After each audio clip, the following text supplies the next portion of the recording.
BBN Talk. Man, it's good to be back here on another Thursday night show. And yes, technical difficulties has already taken over. I don't know what to do about that. So it looks like that's going to be all over my screen. Let me see if, make sure I got volume. Let's go. So I just need to know if you can hear me before I say too much. Make sure the volume is good. Can you hear me? Yes, sir.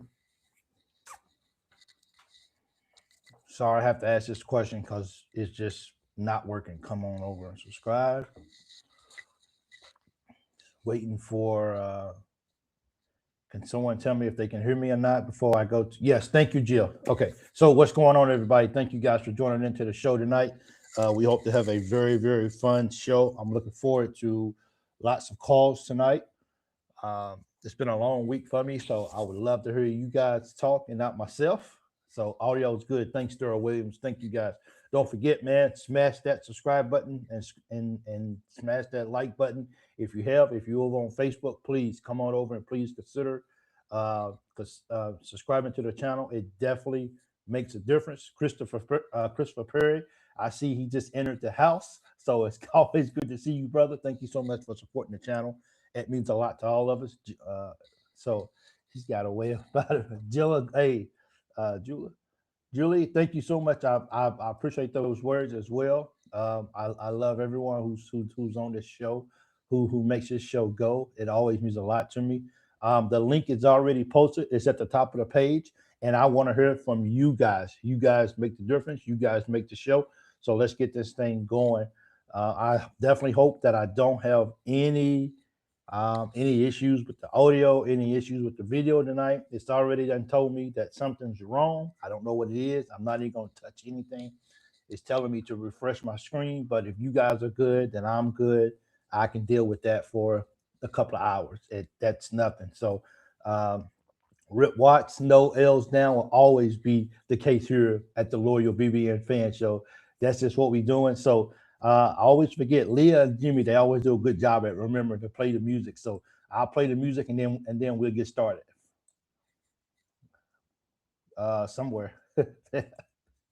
So let's see if we can do this.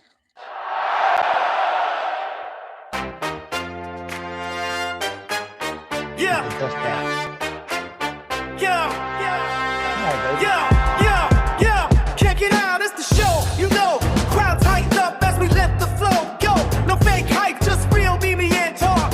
It's the Loyal BBN Fan Show. Stand tall. First time you watch, you're a guest in the zone. Second time around, you're your family or home. So raise your hands, let's make it loud. BBN fans strong, we're here, we're proud.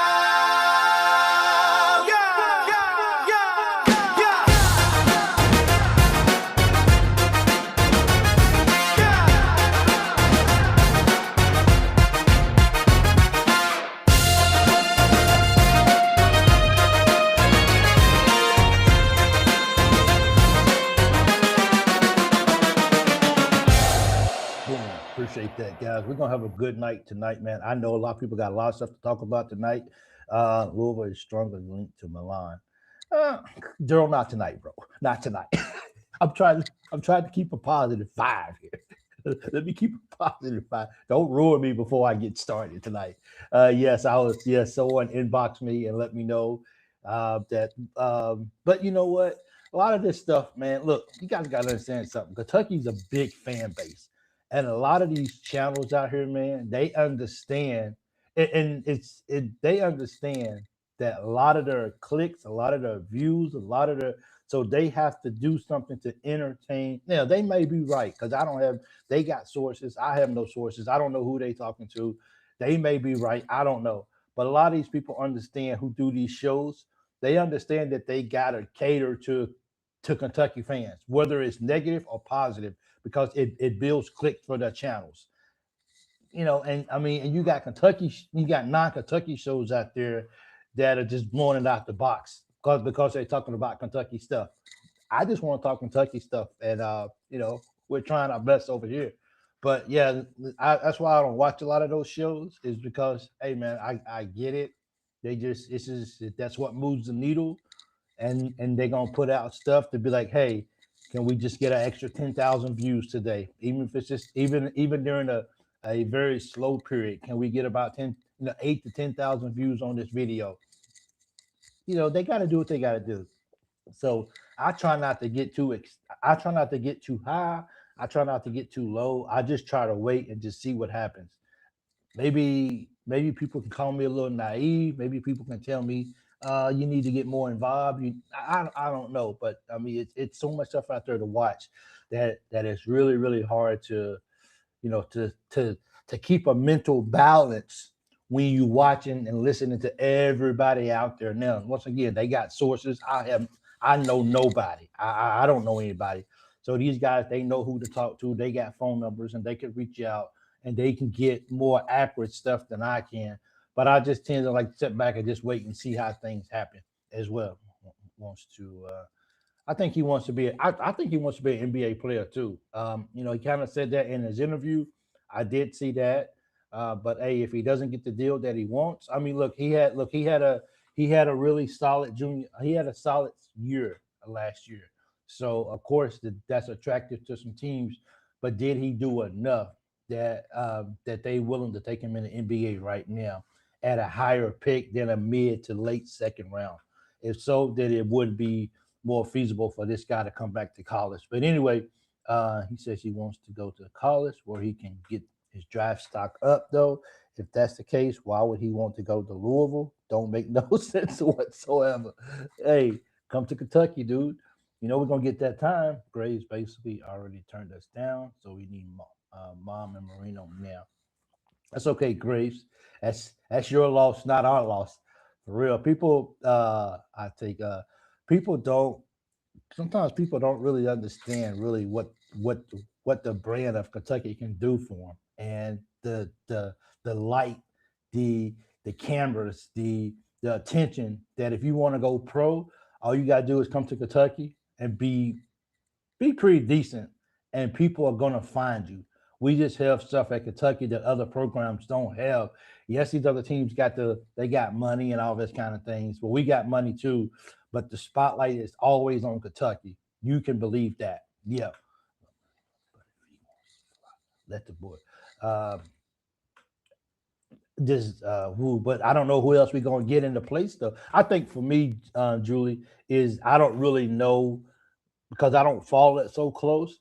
So nobody's really telling me that, no one's really saying like if we don't get Malachi, then who's that next big man? Yes, we got the other big guy from Washington, but is he then we got to rely on him, and then we got to rely on Potter. So are those two guys good enough to anchor who we trying to be here at Kentucky? That's the point. So if Malachi goes, like, is that our backup plan? Is him? I don't know. So that's the sorry to hear that, Clint. What happened, Clint?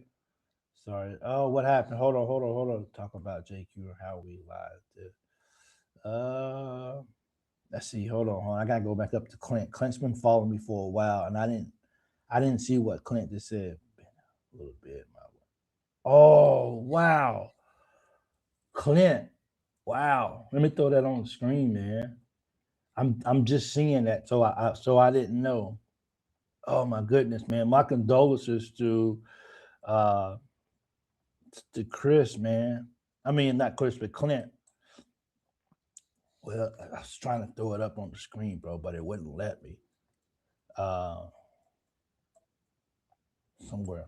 Hey guys, my apologies for a second. Just a little bit more, something more. Hey Clint, hey man, my heart goes out to you and your family for that. Did not know that for sure. I didn't know that at all, to be honest. But we want to be a place that you can come and just if it's just temporary relief of the pain, we hope that we can offer that to you. But we definitely send out our sincere condolences to you guys. I mean, to you and your family. We're here for you, big guy.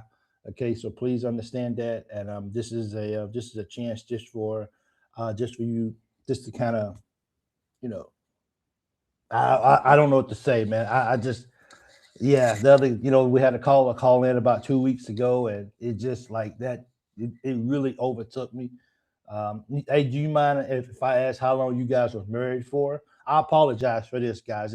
I know we're talking sports, but like this is real life stuff right here, and this is, this right here affects all of us in a sense. So, because when one of us hurt, we all hurt. So definitely, um, uh, so we all feel the pain. But yeah, Clint, but our condolences go out to you and your family for that.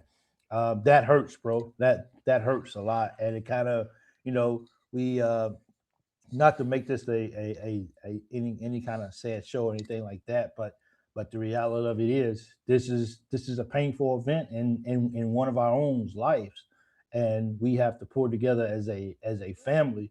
I always like to call this a family because this is what we are, and this is a time when we rally behind one of our own when they suffer a loss as grave as this. So definitely, our hearts go out to you as well too. Um, Clear anniversary in April. 20 years. Oh wow, man. 20 years, man. That's a lot, bro. I think in December it'd be 27 years for myself as well. So I know what I know what you're feeling. So condolences out to you as well too. Okay.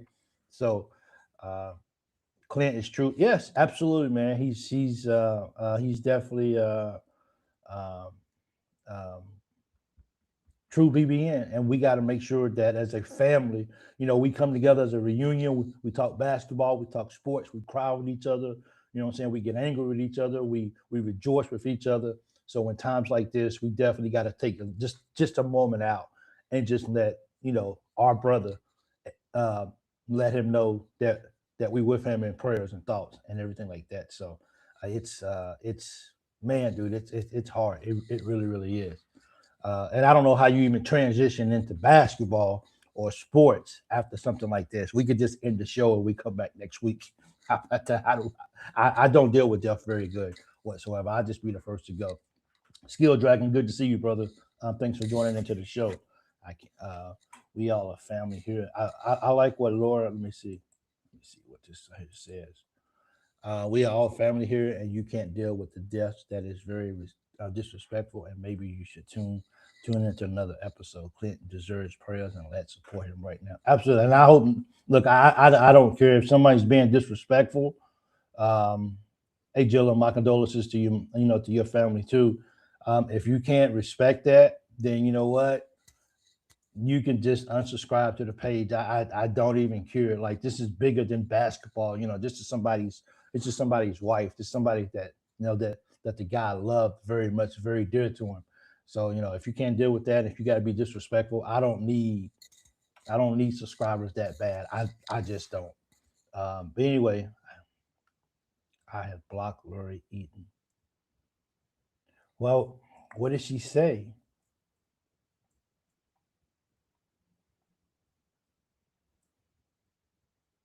I don't know what Lori said that would make you block. I don't know. I have to go back and I can go back in the show. Yeah. Uh, so anyway, guys, we're waiting right now to see what Milan's going to do. We're waiting to see what Malachi is going to do. And Mr. Williams, good to see you in the show, sir. Thank you so much as well. Hey guys, the link is in the group. At the top is pinned at the thing. I go ahead and post it one more time right here as well. Let me get that link right here. It's right here. Anybody wants to call into the show, please do so. Um, I definitely hope that um, we get some first time callers in here. It's always good to get a wide variety of opinions. It really does, and I always really appreciate that when I get a lot of different opinions on this show as well too. So please do that. Absolutely, yeah. I'm with Lori. I'm not sure what's going on over here. I'll respond to Julia. Yeah. wife was together for 30 years, and she passed away 5 years ago from a brain aneurysm. So, Clint, I know what you're going through, my brother. Yeah, that's hard, bro. Yeah, that's hard to deal with as well. Pete Cook, good to see you. Look like we're going to have a lot of unicorns this year. But I don't know if okay, Pete. So I got to ask the question: is that I'm trying to? I don't know how because I don't really see you a whole lot, Pete Cook. So I'm not really sure if that's a positive thing or a just uncertainties. I probably comes on tonight. He's a hot mess. He's in the room right now, and I think he saw that. Julie, absolutely. Uh, so I'm not sure. Could someone help me really maybe what that really is saying? That we got a lot of unicorns on our team this year. We got a lot of unknowns, I guess you could say. That's how I'm reading it, and I hope I'm not reading it wrong. What's his name? Pete Cook, right?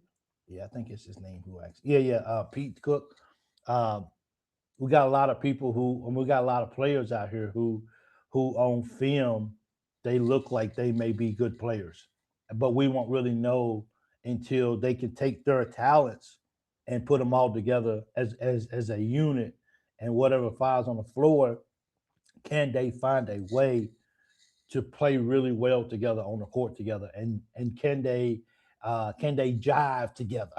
I guess you could say gel together. Can they do that? But the phone lines is open. Please, it's been a very long. I say this every week, but we got a lot of stuff going on here right now. But it's been a very long week. We've been very busy, so the less I have to talk, and the more we can hear from you guys, it makes everything that much better. So hey, happy belated birthday to you, Kevin. 61 yesterday. Is that 61 of your birthday, or you been married for 61 years? Wow, man. That's a long time. For real. So please call into the show if you can. The gentleman that I was talking to earlier and through text, I hope you're able to get through tonight. I would definitely love the opportunity to hear you speak and hear what's on your mind. Steve Harp, it's good to see you. Thank you so much for joining. It's always a pleasure to see you here with us as well. Football, Stephen Curry. I can't wait for football neither. I'm, the hype around football for Kentucky seems to be building a lot. It seems the hype seems to be getting it's getting good or getting good. It's building up to hopefully be something really good this year. Special. I'm not sure. We got a hard schedule. I think if we can win one or two of those really hard, we're not supposed to win ball games. I think that can continue. I think that's one of those things that can continue to elevate the program up under the Coach Stein. If we can win, Alabama is not what they was 4 or 5 years ago or 4 years ago. They're not what they used to be. So if you can pop up and if you can somehow or another beat Alabama, or if you can beat Georgia, or if you can find a way, of course, as good as Texas is projected to be, can you compete with Texas and make it a very close game? Not get blown out, make it competitive. Just get to the fourth quarter and give yourself a chance to win the ball game. If the football team can continue to grow in that direction and win one or two of those games, don't get blown out by Vandy. We got to find a way to beat Vandy this year. It's just like we done lost 2 years in a row, maybe 3 years. I can't remember, but I know we lost the last 2 years in a row because they had Pavia, and Pavia went 2-0 against Kentucky. So can we find a way to win those type of ball games? That is, if Kentucky football is going to continue to elevate and going to continue to go up. Coach Stein looked like he's able to recruit some talented individuals to come to the program. And now the next step is win some of those ball games that people says you have no business winning. You know how Vandy beat Alabama when they really didn't have any business beating Alabama, but they beat them and they gave. Of course, they won, but that game was awesome. I'm not even gonna lie to you. That game was unbelievable. So we need to win some of those football games as well too. Um, we spanked Vandy at home. We need to spank Vandy at home because we didn't the year before last we didn't. We went there this year and they spanked us, and then they beat us and then they beat us here. So they done beat us 2 years in a row. Pavia went 2-0 against us. Whoop, whoop, can't wait. Yep. So call in. The number's down there. Look forward to phone calls. And when you guys call in, you guys get to say what's on your mind. I just sat here and listen, and I let you guys say what your heart feels. So please give a call in. We got 116 people watching right now. We got 36 likes. Let's get this show up, man. If you in here right now, if you are watching from Facebook, you can't give the show a thumbs up. You can thumbs up on Facebook, but you can't give the show a thumbs up. So if you're not on, get your hind in, as my mom would say, get your hind in over to Facebook, hit that subscribe button and hit that thumbs up. Please do. There's always got to be a smart Alec in the crowd. Always got to correct somebody. Wow, thank you for the education, Cam. Did that make you feel better? It's a lot of stuff going on in the chat tonight. This is the man. I'm happy he came back, and so should be BBN. Absolutely, Paul. I see you, Paul O'Brien. Good to see you in the show, man. Thank you so much. So, man, let's get those calls in, bro. Who's gonna be the first call tonight? Okay, I'm dying for the most epic smashing of Vandy at their home gym. I can't wait to play Vandy on the road, man. 502 Creations, good to see you, man. I can't wait to play Vandy down there, man. I just like it's just I don't know if it's because I have a close relationship with Vandy Chris and having to hear his mouth and have to have him remind me that Vandy's own that they own Kentucky is getting really depressing. And I would love, like I know this is going to sound crazy for a lot of people, and people are going to take this out of context, but you got to understand my relationship is I would be okay going 1-1 against Tennessee in basketball this year, but having a chance to sweep Vandy. Please, in football and both times in basketball and in the women, if we could just complete the double trifecta or whatever they call it, if we could just do that, I will have to hear his mouth for a whole year. Hearing Vandy Chris, it tests my pride. It tests my ego for real. Has brought UK players to UK while the recruits are visiting.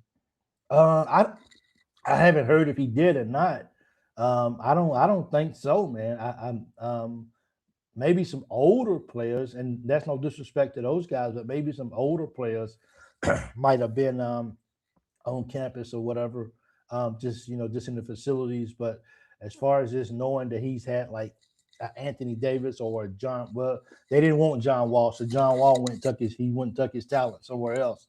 But I haven't heard that he's actually had anybody of significance of a past Kentucky player on campus while he's had recruits there. You realize Cam's dad is here, right? He has repeatedly asked for the fans to stop typing his name wrong. Cam is with a K, K-A-M. That's how you spell his name. And believe me, it's so hard to get it to throw that C in it, but it's a K. We are waiting on the day.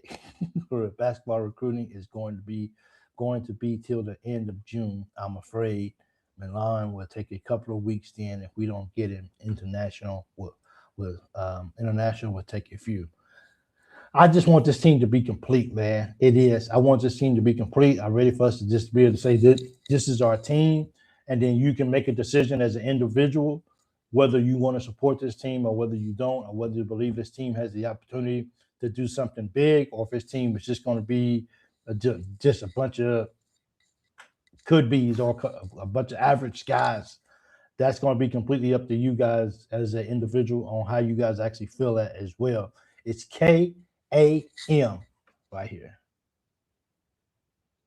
Well, I'm so glad everything worked tonight because I'm nervous, man. I was really nervous that things just wasn't going to work out tonight for the for the show, but it did. So I see Carl Miller in the house. Thank you so much, man. I wish they would have a hard Rondo on the staff.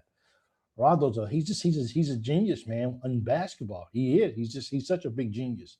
And I don't, Mark Pope says that he wants to keep that part of Kentucky open.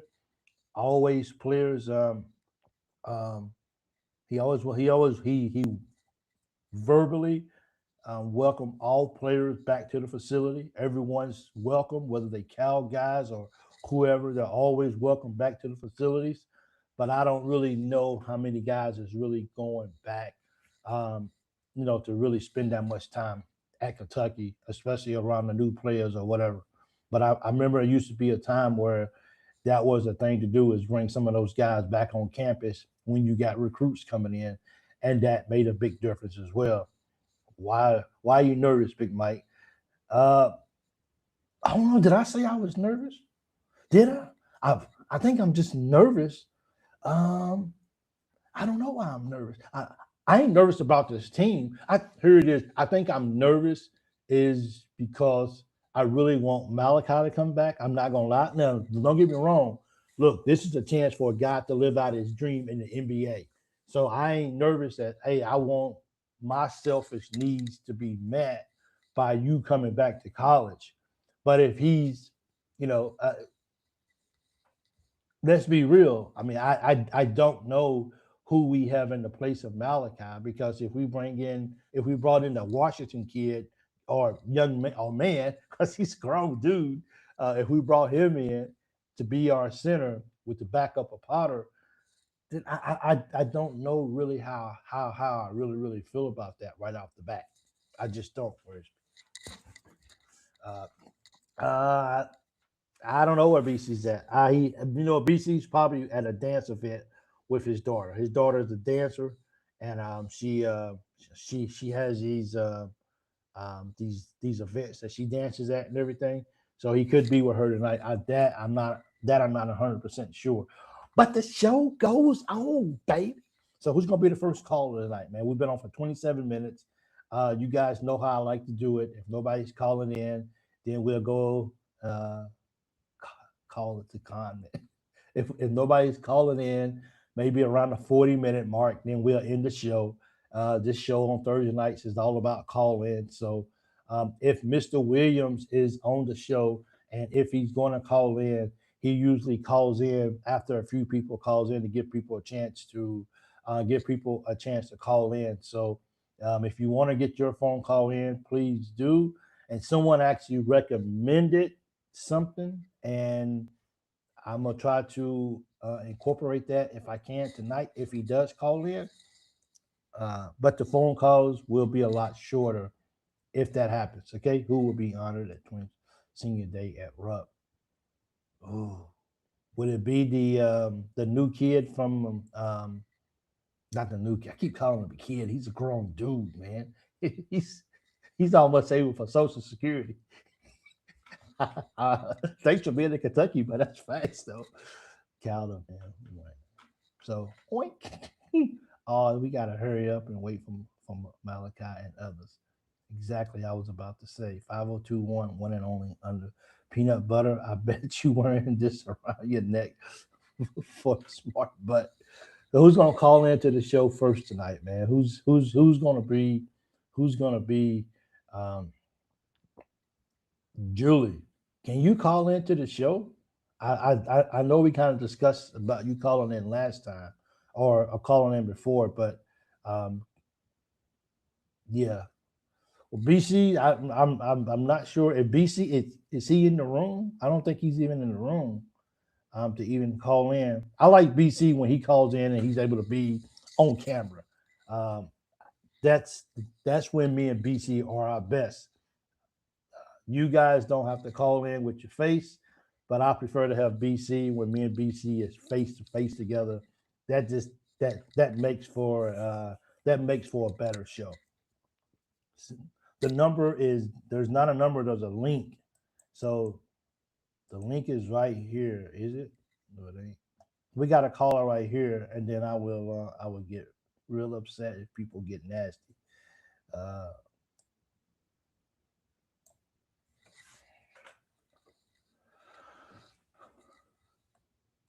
Let me see. Carmilla, what's up, buddy? How you doing, sir? How much? How you doing? Man, I'm doing good, man. I'm doing good. How's your midweek going? Oh, actually, it's It's going Thursday. pretty. That's good, Yeah, it's man. good. What's on your Guess mind, what? man? What do you? Well, what do you think's gonna happen with Moreno? You think he's gonna come back, or you think he's gonna go pro? That's a toss up right now, bro. Because I mean, first of all, let me ask you this: what's his draft? What's his projected draft pick? Is he 24, 25? Is he 17? I, Like, I don't know. It keeps changing. It went from 43 down to 31. Now they're saying he could be in the 20, like 21, 22. yeah. So it's I mean, I can't blame him. Now, people are saying that next year is gonna maybe we'll have a much weaker draft class, so that will give him a chance if he comes back to college and performs at a high level. That would give him a chance to be a lottery pick. So you got to ask yourself, do I want to settle at a I 22, 23, or do I want to come back, try to dominate college basketball, and then go back and be a I lottery think pick? You know what I'm saying? I think he's gonna come back. And I don't think if he don't get a guaranteed contract, it's not a two-way. Then I see him coming back. Yeah. I mean, I would. I mean, I, 'Cause, I, I I mean, definitely, he'd yeah. make a lot. He'd make a lot more money at Kentucky than he would going in the second round or late first. Now, make sure that I understand this right. And anybody in the group can answer this too as well.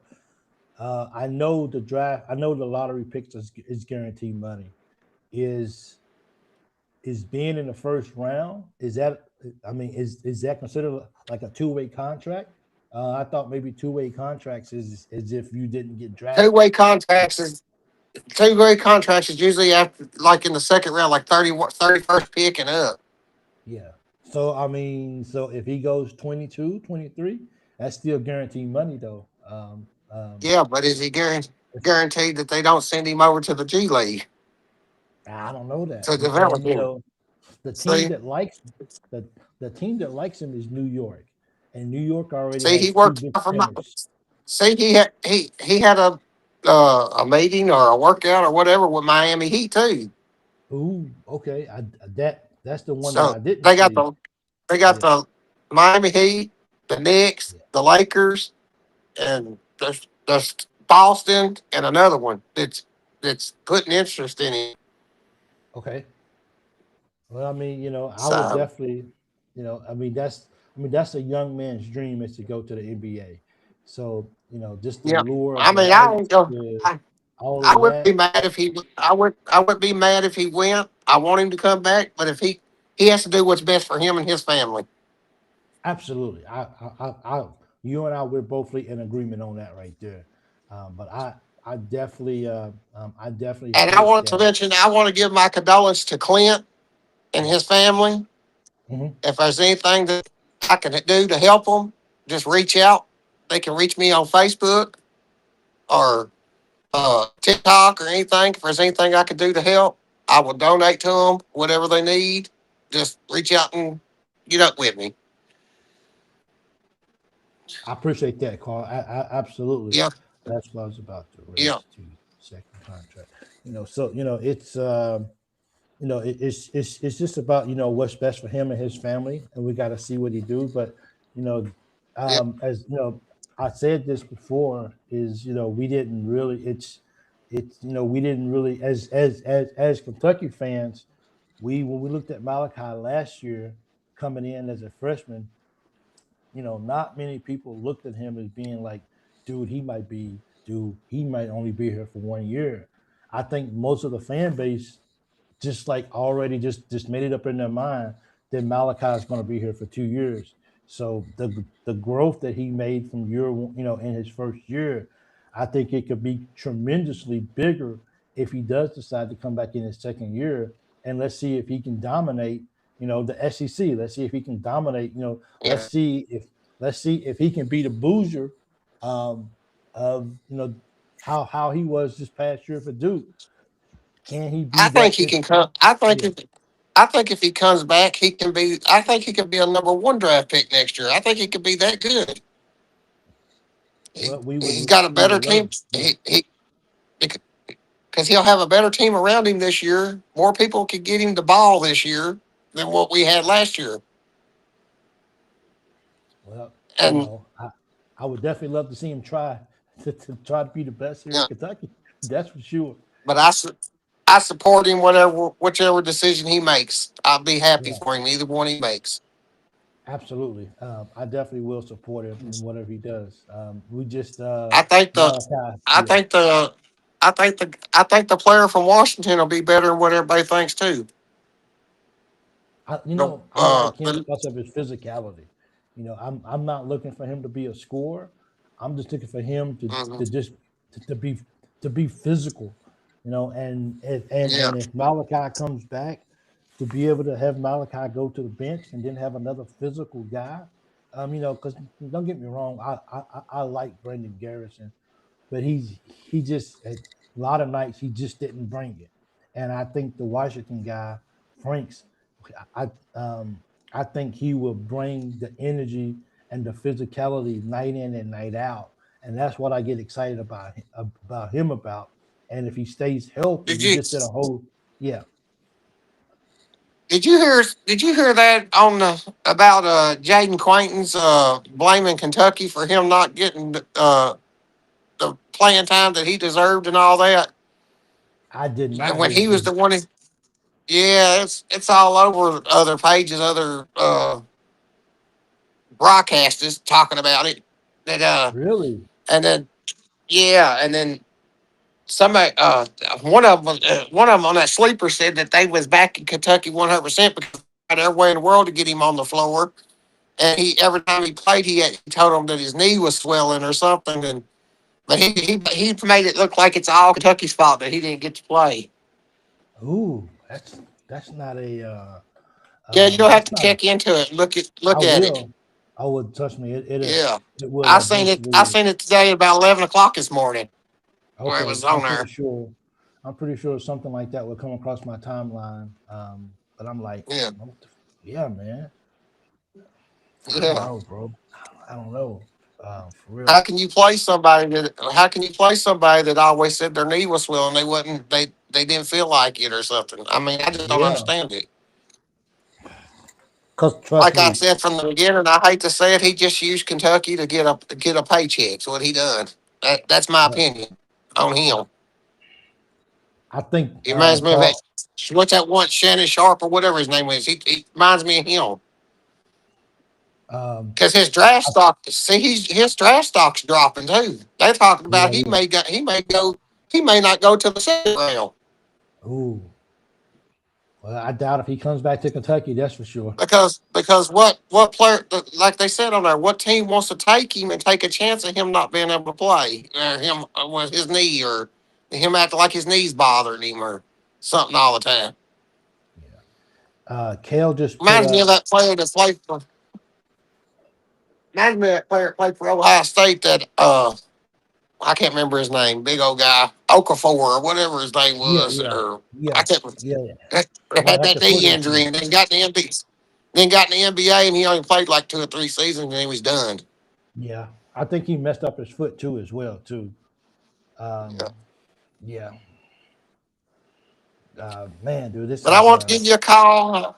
okay. Well, thank you, Where's Carl. I OBC? appreciate it, man. Where's BC at tonight? He might be out with his daughter at one of her dance events. Yeah, Yeah, yes, she's probably. finishing up her dance season. Yeah, so Well, um, yeah, absolutely, she's killing it though.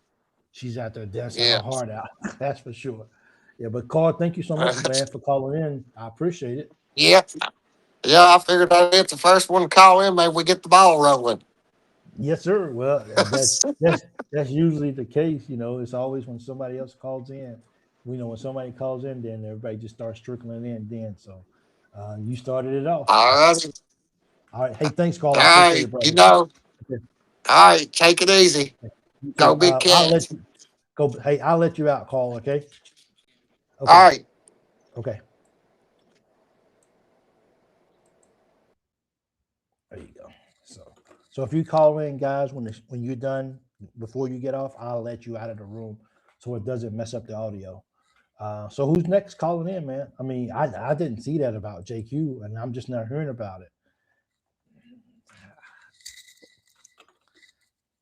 Man, dude, people just I don't know, man. There's so much going on out there. I mean, how do we keep up with all this stuff, bro? Like it's so much to keep up with, and you would just have to be on your phone, or you got to be in front of your computer all day, every day, just to keep up with so much stuff that's out there. It's a lot, and it could be overbearing. I'm not even gonna lie to you. I seen that you is blaming Kentucky for not getting practice time and playing time. That's Hey Christian, it's good to see you. Thank you so much for joining the show. Thank you so much. I seen it. Jake blaming Kentucky. Let's see. Hey David, it's good to see you in the room, man. Well, it was unfortunate. Kentucky was in a bad position on JQ. He re-injured position. He got. They were pushed by Kentucky on that. They would have. Next phone call.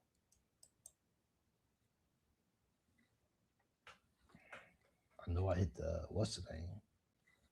Brendan, I tried to let you in, but for some reason it didn't work. So just try to call back in. I tried to let you in, but just call back in, okay? It's complicated. Ellis went to St. John's, bro. Yeah, he's trying to debunk the question about the stock falling. I'm sure he is. I'm sure that's what's happening as well too. Let me get this call on. Let me see if this person can get in. Can't get the link to work. Kentucky Football Nation. Hey man, it's good to see you, Kentucky. I don't know what's going on, bro. Now it's not letting in. There it is. Whenever they get in. Mr. Clark, how Can you you hear doing, me? sir? I can hear you, Mr. Ronald. How you doing, sir? Oh man, doing okay. Good. Can you What's hear on me? your mind? I can hear you. We can hear you. Can you hear me? Yeah, we can hear you. Okay, It's well, going in and it's going in and out, all though. the talk about getting these guys. Okay, well, real quick, what does it look like if we don't get any of those guys that we want? What would our record be? And we'll make the tournament because it's 76 team. Now, what does it look like if we don't get those guys? The guy from State who killed us, and what does it look like? What would it look like? I think that's the part. I'm asking the audience, asking the people online. What does it look like? If we do not get the big guy, that guy from our state, Hey, Mr. and Ronald. Moreno not Mr. coming Ronald. back. Hey, I'm so sorry. Your audio is really breaking up really, really bad. My apologies for that, okay? Okay, can you hear any of it? It's just really, really breaking up really, really bad. It's just in and out. I don't know what's going on. I'm not sure. But I got the gist of your Okay. question, and I re-ask it for you, okay? Okay, even if Moreno don't come back, then what's gonna happen? And if we don't get that guy from Iowa State, that's the part that makes me nervous. Is I don't know because I'm thinking that the guy that we got from Frank and Potter, I don't know. I mean, I just don't know if those two guys are going to be enough for us to have a legit big man on Kentucky. I don't know. Now he's going to be physical, and Pollard and and Potter can shoot the basketball supposedly, but I don't know. I mean, I want Malachi back, but I want him to do what's best for his family. But I don't know. But as you so funnily said, it's 76 teams now, so we'll make the tournament. So I guess that's Yeah, yeah. We yeah. we So, might make a play in, man. We might Yeah. be on the we might not play when yeah. no more Wednesday nights. So we'll have to see how No that more goes. Wednesday nights. No more Wednesday. Yeah, no more Wednesday. No. We can't play. We can't play Wednesday night though. No, that we can't do. But that's Coach Pope has got to figure it out with the guys that he have, and we got to try to win ball games. That's the best we can hope for, for sure. But hey, Mr. Ron, thank you so much for calling in, man. I'm sorry that your audio is not the best, but it's always a pleasure to talk to you. Okay, sir. Go Cats. Go Cats, man. Thank you so much, Mr. Ron. Thank you. All right, I'm gonna hang up. Mr. Ron. I'll let you out, Mr. Okay, Ron. let me out. Okay, let me out. Okay. If it works. Okay.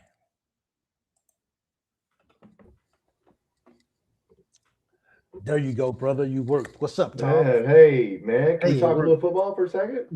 Bro, absolutely. What are you talking about? Of course. Go for it. The JQ story, man. Evidently, he had his own workout that he was doing, Yeah. and he had to pass Kentucky's workout. And he's saying since he couldn't pass Kentucky's workout, they wouldn't let him play. Something like that. I don't know. That was that. That's what I read. Yeah.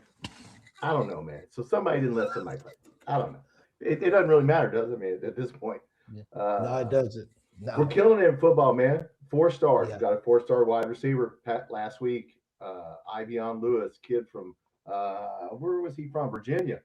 Yeah, Georgia wanted him. Virginia Tech, 4-star, good kid, big kid. So we got like 5 4-stars. He's killing it. So hey, we're trying to flip a kid from Louisville. We're trying to get a 4-star running back from Florida and some 4-star offensive linemen. So we're in on some people. So it ain't over. And see, Tom, here's my thing. It's just, and I think I'm gonna take the same approach to this year with basketball. I'm gonna take the same approach with football. I like the hype that is around the football team this year. You can see that he's out there working. I want to see him. I want to see him win 1 or 2 games that we have no business that on paper or. I'm gonna get to that. You know what the Okay, one well, go is? ahead then. Go. Week two. Second home game. Alabama comes to Lexington, Kroger Field. That's the game the national media is looking at. That's the game can we get Alabama? Everybody can check out my video. I just did a breakdown of it. Now Alabama went out and got a 5-star running back, and the dude runs over people. But he's in a walking boot till June because he tweaked his foot in spring practice, and they found their quarterback. So some guy threw 5 touchdowns in the spring game. So yeah. So look, they're loaded, and so yeah. But hey, I know Will Stein. We'll see some trick plays. So can they run the ball? That's their weakness. Can they run the ball? Well, this kid right here, man, this 5-star dude scares me a little bit because that dude is big, and he hits the hole and like bowls over people. So you know what? We're gonna blitz the quarterback. So we're gonna play a blitzing style with our defensive coordinator from Texas A&M, Jay Bateman. We're gonna zone blitz. So we are gonna blitz the people. We're gonna roll the dice. So look. That's the game everybody's got circled. What can we do against Alabama? But yeah, we need to get the Louisvilles and the Floridas too. Yeah. So and that's what I'm not sure how long you've been on here, but I kind of spoke briefly about it. And that's the thing about it is like even if we don't beat Alabama per se, but if we make the game like if we make Alabama sweat that game. We don't get blown out. We make it. We stay competitive. We actually don't shoot ourselves in the foot by doing anything stupid. We may lose the game. And right now, I mean, I mean, you don't get a cookie if you lose the ball game. But in No, the sense of Kentucky football, if you can compete and not get blown out by these teams, that can still, because Coach Stein can still sell that, is that we're still right. moving up. We're still getting better. See, we're just 1 or 2 plays away from beating Alabama. Come be a part of that. Come help us get over the top of these kind of Right. games and just be competitive and don't get blown out by the Texas, by the Alabamas, by the Georgias. And we got to find a way to beat Louisville. We got to find a way to beat Florida Florida. again, and we got to beat Vandy. So it's like it's like when you put all this together. If he can do this in year one, then his recruiting goes to he might get 1, maybe 2 5-stars because he Yeah. can sell it now. Is that we're going in the right direction? Well, I don't want to. Yeah, I mean, last time we beat Alabama, 1997. Hal Mummy's first year. Okay, this dude that Okay. threw the ball. Okay. Yeah. Yeah, his style. He came in. He was a gambler and big time throwing the ball. Tim Couch. That's the last time we beat them. But we blocked a punt and a guy ran it back to get it into overtime. So we're gonna need some special teams. We need some defense. We're gonna need some luck. But it could happen. It could happen. And see, that's the good thing about it though, because even though we're gonna need some luck, it's that special teams, the three-headed spear. You got to be good on offense, defense, and special teams. So you can't neglect any of those. So the punt return team, it's your job. Block the punt. Well, you know what we've been talking about on my channel is Will Stein's going to have starters on special teams, and that scares some of our fans. But look, man, you can't give up special teams play. No. If we got to put starters on, you know what? You just got to chance it, because if you give up field position, it ain't going to matter. So a lot of people are kind of questioning, is that a good strategy? Well, I mean, it's a good strategy. Could someone get hurt? Yeah, a starter could get hurt, but hey, man, we can't give up yards and points on special teams. So I like it. I like it. I haven't gotten like overly excited, like I said earlier, but I am looking forward to it, and I'm ready to the same support that I give to the Wildcats. I'm definitely giving the same support to the football team, and I want both of these programs to excel this year because I love Kentucky, but I'm really looking forward to seeing fans get behind, and you watch it a lot closer than I do because most of your show is, of course, about football. Yeah. Will we make a bowl game this year? There's a path to 6 wins. We've made a prediction. Somebody's already got us in a bowl. Whatever the first bowl projections are, we're 6-6, and I don't even care what bowl it is. Soup Bowl, Toilet Bowl, Pop-Tart Bowl. It's a bowl. We're projected to win 6 games. There's a pathway to 6 games. I know people are saying 8. Come on, man. 9. Come on, man. 9. No, we ain't. If we win 9, that gotta be coaching for the Eagles next year. Yeah. If we win 9 games, then come on. Exactly. Let's not pump the brakes. 6, 7. So slow down a little bit and let's go. Let's not get in the national championship. There's a pathway to 6 games, but you got to beat Louisville. You got to win a road game. You got to win at South Carolina. You got to get, like you said, you got to get Louisville. You got to get the 2 non-cons: Louisville, South Carolina, Vanderbilt, Florida. That's the 6 wins I got. Got to get it, but there's got to be somebody else, like you said. Get Missouri, get Alabama, Tennessee's got a freshman quarterback.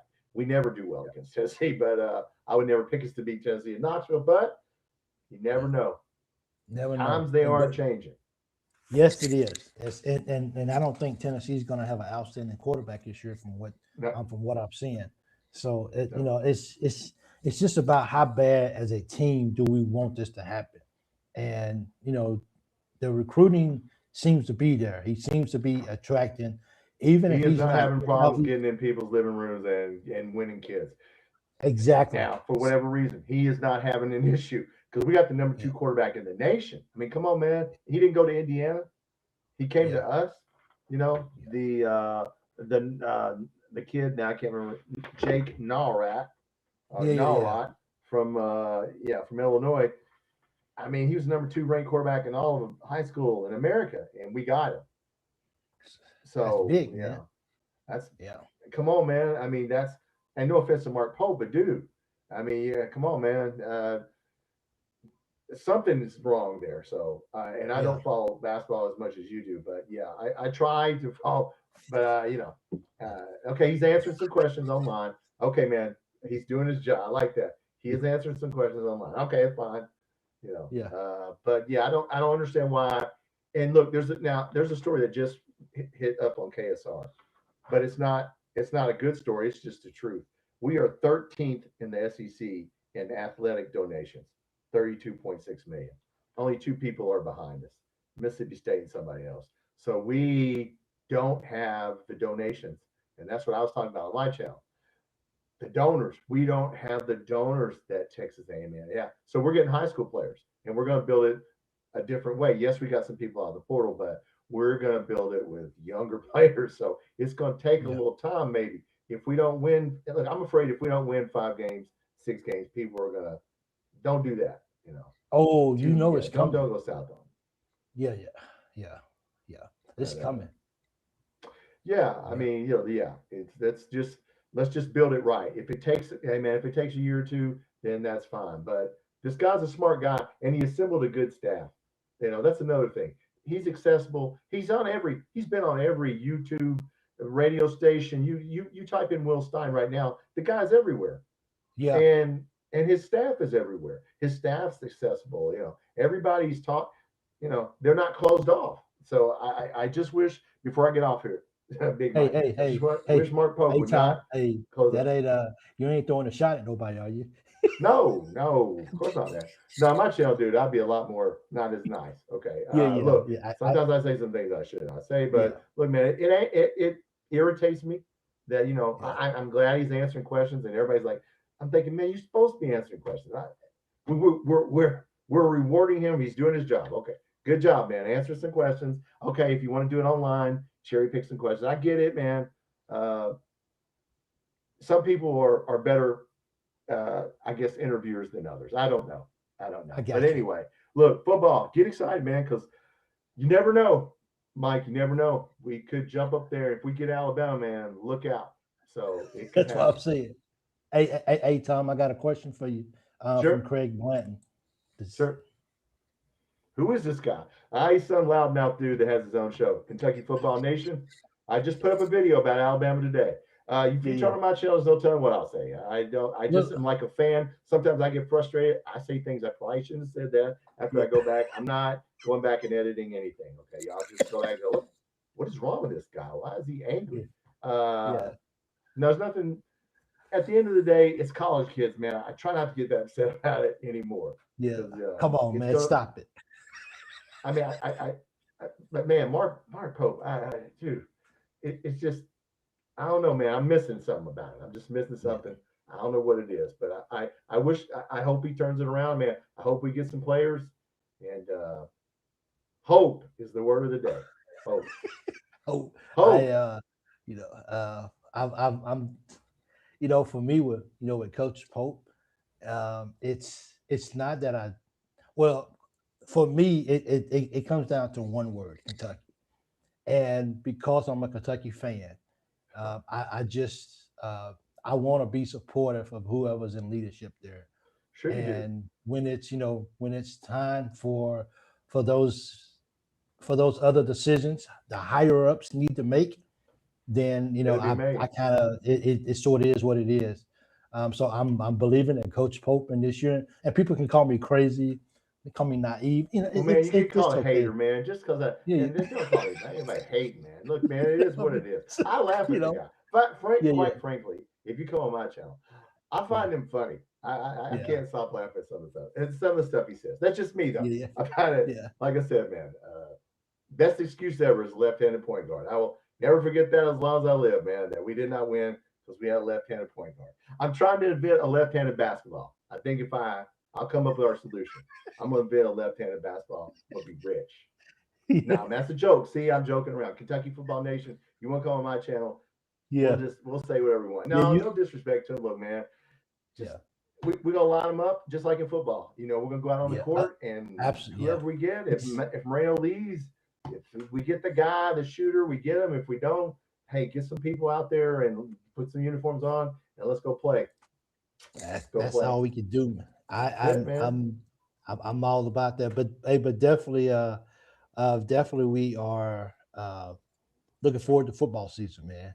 For All right. real. Well, before I go, Uh I want to apologize to BC because I say why? too many negative things about Mark Pope. I know Bob is he don't have to tell me. He's the best looking man on the internet too. He should be on here. Why does he turn off this picture? He's too pretty. He's too handsome. Yeah, I don't Don't be know. dark. Don't dark out your Yeah. photo, man. Come on, Yeah. BC. Put your pretty face on there and make Yeah. everybody jealous. Okay, all us old guys wishing we looked as Yeah. good as you.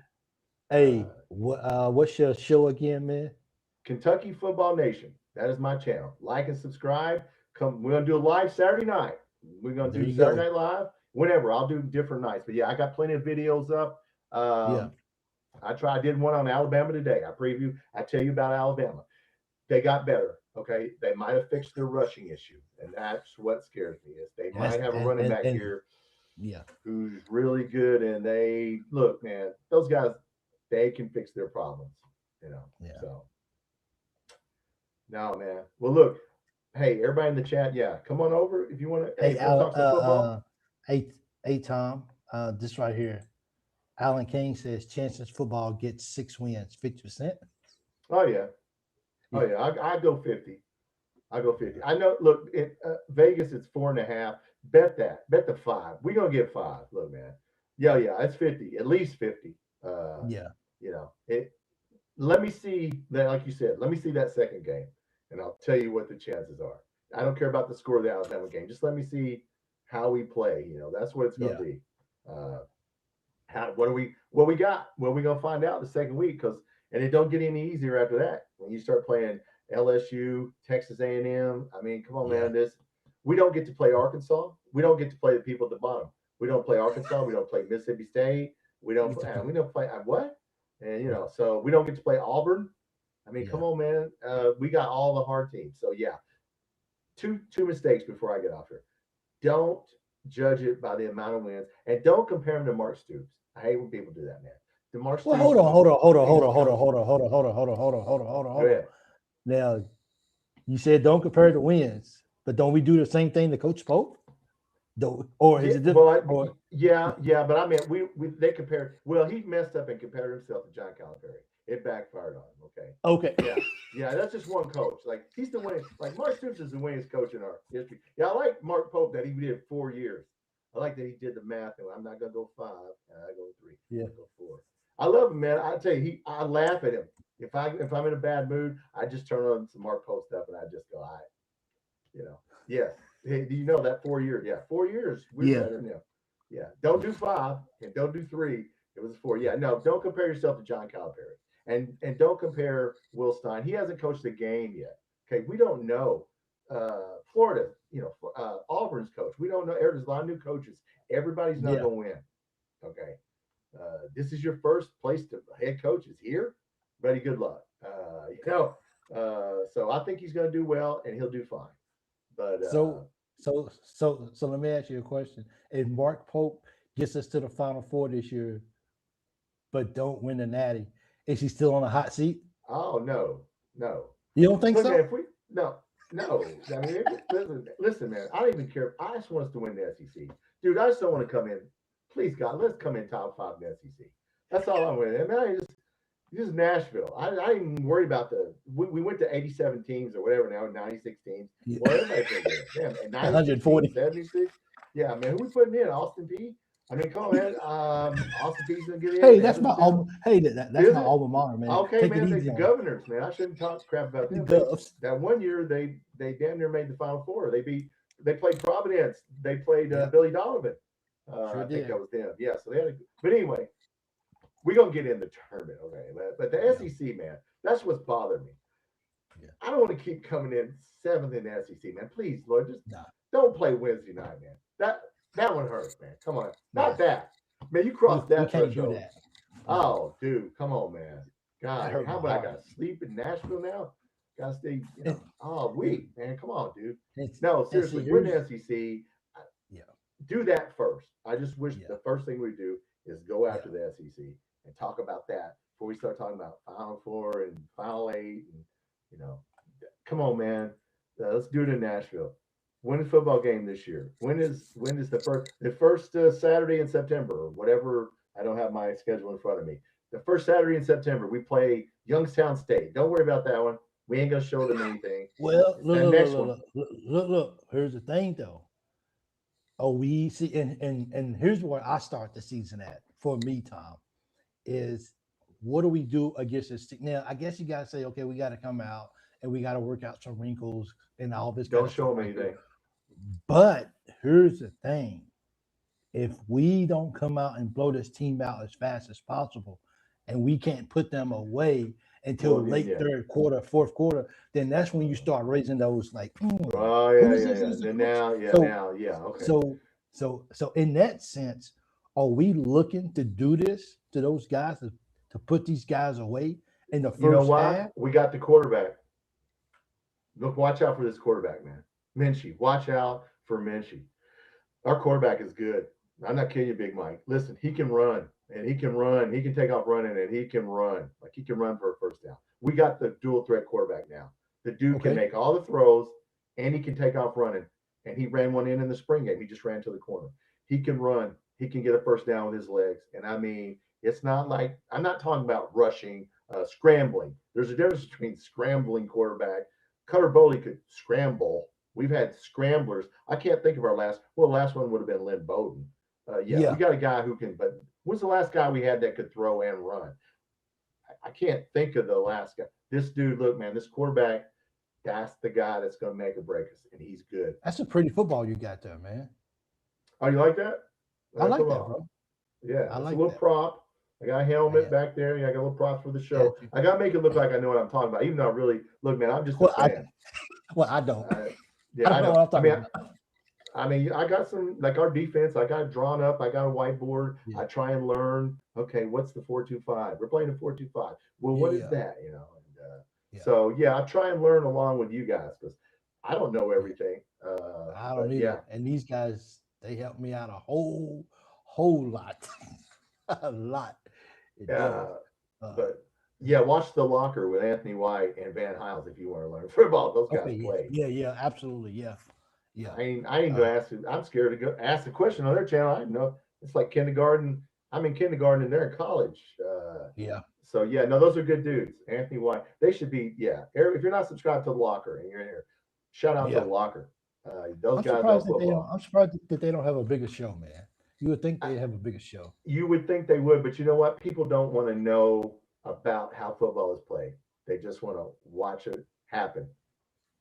You know, And they don't want they to just want know, to. okay, what kind of route was he running there? Oh, he was running Yeah, a slant. What's the mesh concept? See, we're going to run the yeah, mesh concept. So we're going to have people running over the middle. Loves yeah. crossing routes. Well, you're going to see it if you're watching this. Crossing routes. Crossing routes. People are going to be crossing. And then we're going to have people on the outside, people crossing over the middle, and the quarterback can hit anybody or take off running. A lot of one-on-ones. You got to win the one-on-ones. If Got somebody's to. one-on-one, you're going to get the ball thrown to you. You got to go up and get it. That's our offense, guys. So it's one-on-ones. That's why you won't see Hardly Gilmore. If y'all know who I'm talking about, he came back. Hardly Gilmore, been with us 4 or 5 times, keeps leaving, coming back. He's a little Yeah, dude. He can't jump up and win them, but he can catch a 5-yard pass. He could be a yeah. Wandale Robinson, but we got Nick Anderson. We got a kid from Southern Utah, Shane Carr. Remember that word. Remember that name, Shane Carr, Southern Utah, big dude. Caught 90 passes or 70 passes. Oh, he caught 50 last year, and I think 30 the year before that. I know Southern Utah, but this kid's like 6'3", and he can go up and get it. That's the sneaky guy. That's your That's bonus your tip. sleeper. Shane Carr, Yeah, wide receiver, yeah. Southern Utah. He will be starting. Well, I look forward to seeing him. That for sure. Anything else you got, Tom? That's good, man. No, man. That's Look. We're gonna all find out when the NBA. Yeah, we might as well just all sit back and wait till all this is over and the smoke clears, yeah, and when the roster's filled out, perhaps he'll hold a press conference, and perhaps we'll just go with whoever wants to go, and you know, we have no control over it. It's all about money now, man. Listen, it's all about yep. money. It's all The about kid we're money. talking about from Iowa State, yeah, St. John's wants him. There's so many people want him. I know we want him, but so do a lot of other people. Yeah. And so yeah, it's all about the Benjamins. All right, man. Look, have a good night, Mike. Hey, Tom, appreciate you. Hey, what's the name of your show one more time? Kentucky Football Nation, come on over. We'll talk some football. Yeah. You can talk some football, and I'll try to learn from you because I don't. I really pretend like I know what I'm talking about. I can Me too. BS on everybody. Yeah, I look like I got a flag and a helmet. Yeah, I look. Yeah, he knows what he's talking about. Hey, Maybe, maybe not. BC, Hey, man, have a good night, brother. You too, man. Go Cats.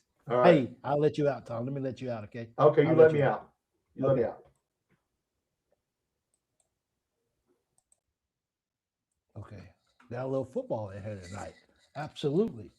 So appreciate that. Hey guys, man, I'm excited about football. I am. After listening to this, I think I'm on board with football. I think I'm gonna promote the hype of it. I think I'm not sure. I would learn UK football from exactly, Craig. Thanks. It's good to see you, man. I want big receivers. Well, he's a 6'3", 6'4" receiver. I like that too. Big receivers are always fun to watch.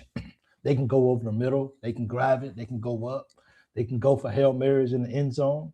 So much can happen. But you know, Rondell Robinson, he was a special receiver, bro. Small or not, he was special. So they don't come around. They don't come around that size very often. That good. So how many likes are we got right now? Are we at least at 60 likes right now? Tom has a great live on his channel. Yeah, so go check him out. Dirk, the disciple, good to see you, man. 502 Gutter Crew, good to see you as well, too. Thank you so much from being here. Anybody else want to call into the show?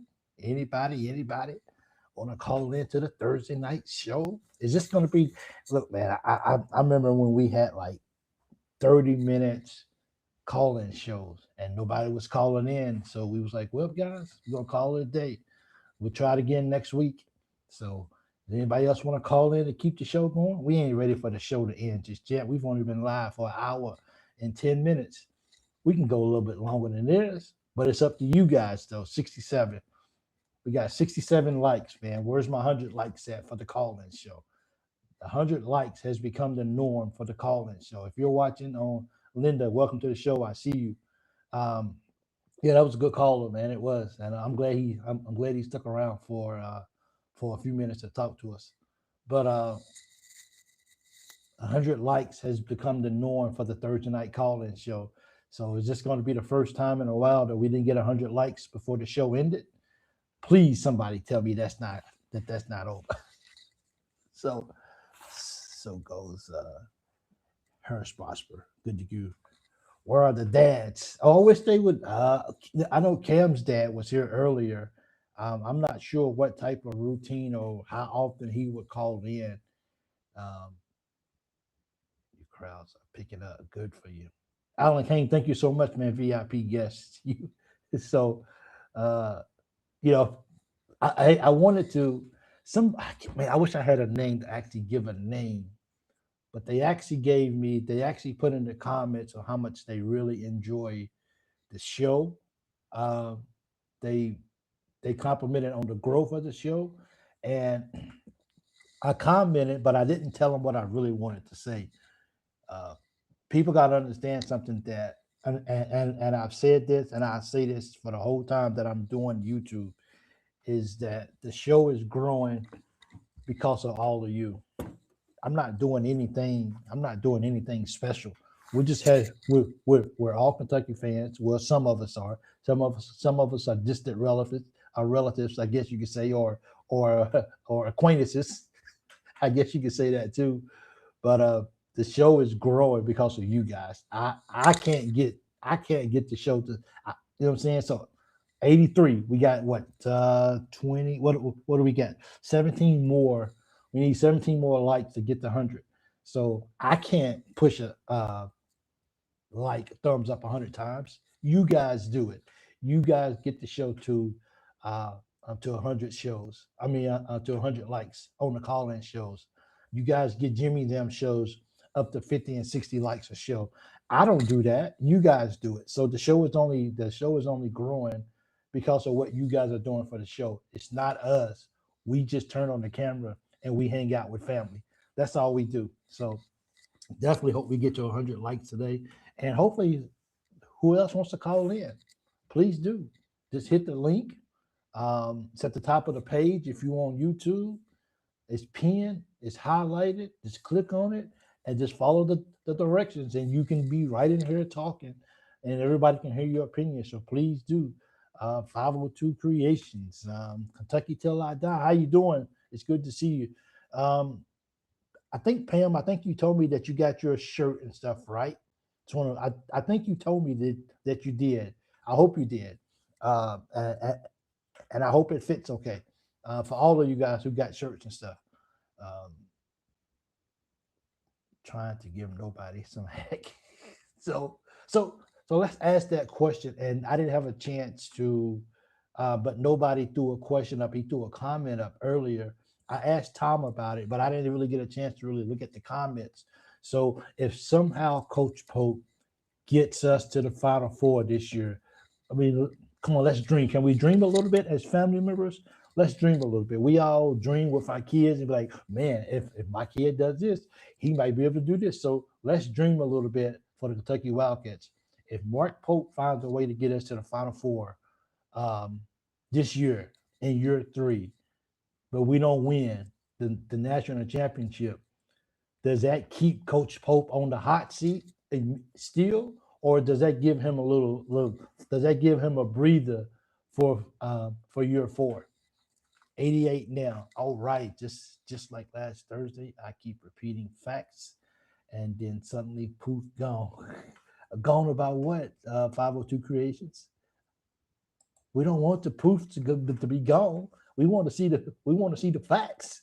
What you got for me, 502? So I think we got a 502 Creations and we got a 502 Gutter Crew. There you go. Guys, we need 12 more likes. 12 more. Who's out there that's going to give us those 12 more likes? JQ is being managed because of the injury and the ready return or lack of thereof.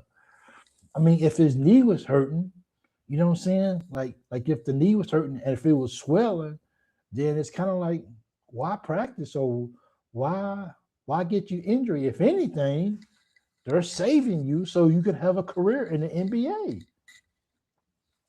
I would be thankful that I wouldn't have that I had a coach like, oh, are you hurting today? Get out there and practice. Because back in the old day, we didn't care about that stuff. What do you mean your knee is hurting? Go practice. At least he's getting a chance to rest and not mess it up worse than what it is. I would be maybe praising Coach Pope for thinking about my health more than he's thinking about his own team. I guess you can spin it. I don't know, but I have to assume that I'm not even gonna go there. I'm gonna leave that alone. But I mean, if my coach was like doesn't watch the chat as closely as we do, sometimes I don't. I try to, but if I do, then I'm over here the whole. I'm not gonna talk. I'm gonna watch the chat. What's going on, guys? Hi there. Adventures of Ava. Is that my daughter? AJ, is this my daughter? Hey, sweetie. Adventures of Ava. Hey, we gotta fix your YouTube name, AJ, before we get started. But anyway, Ava, can you call into the show, baby? Julie, you got your hair fixed. Call it. Julie got her hair fixed.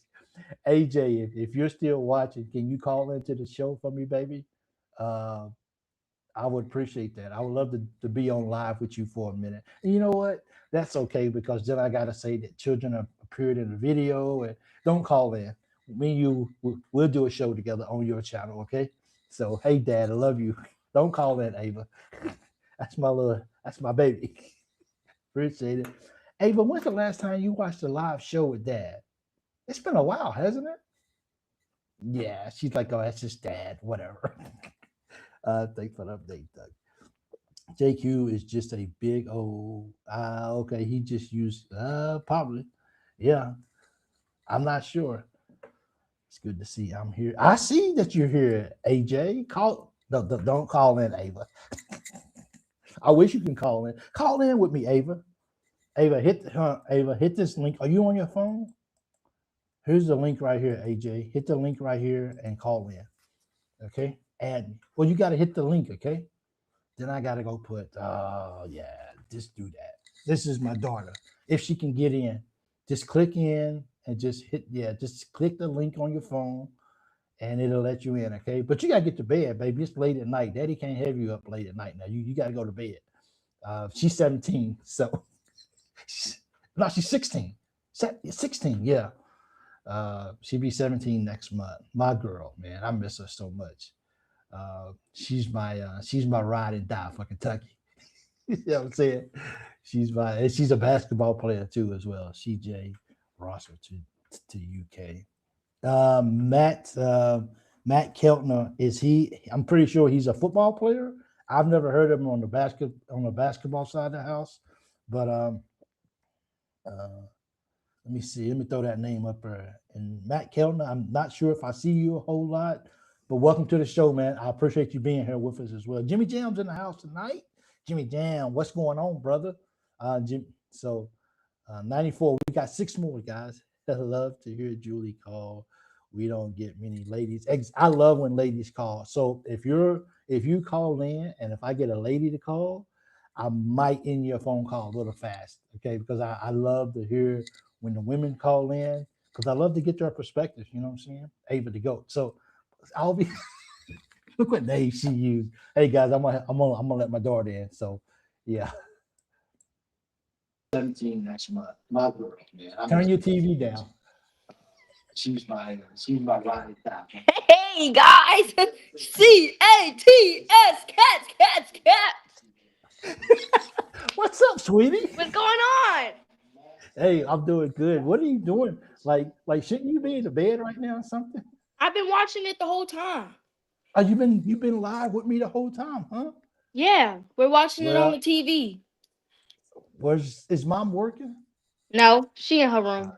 Oh, whatever. Then we don't really care anyway. Right. So what's going on tonight? So are you ready for some cat basketball? Never been more ready. More ready, more fat, and more so we're ready for football. Yes. Yeah. We're ready to see some big hits. Some big hits, huh? Yep. Yeah. So I think Kentucky baby might have a good team this year. If you could play quarterback for Kentucky, would you enjoy that? No. No. Because everything would have to be perfect. Everything had to be perfect, huh? Absolutely. But I think Kentucky's been a good team every year. They just got to put their mind and dedication to it. And that's something that they didn't really do.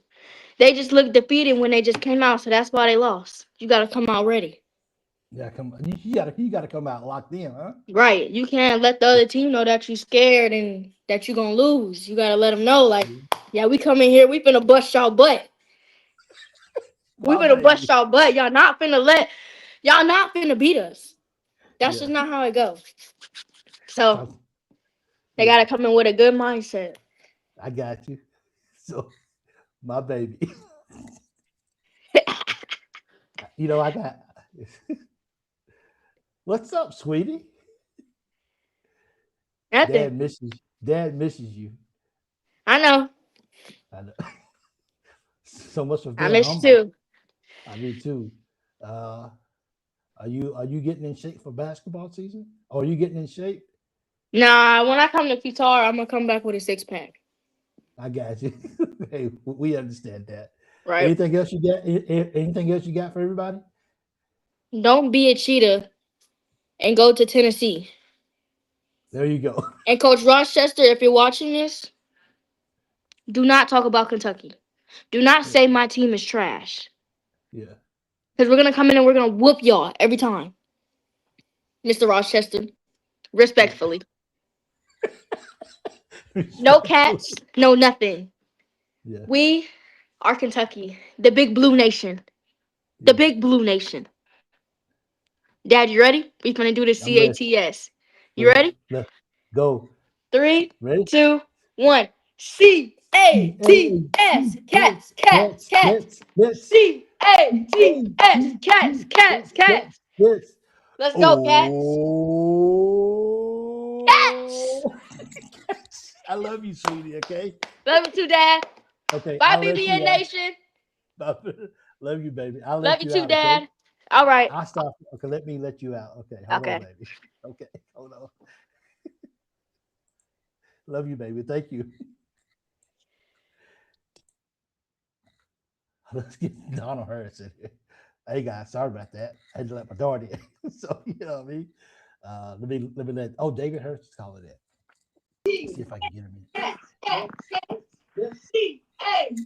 I think he got a little delay. Hey David, how you doing, sir? Doing good, Mike. Good. What you got for us tonight, man? It's good that you called in. Thank you. I just finally figured it out. I thought I'd holler at you. Well, absolutely. I mean, why not? That's what we're here for. Yeah, man. I saw your daughter on. She's cool. That's my girl, man. Yeah, I miss her.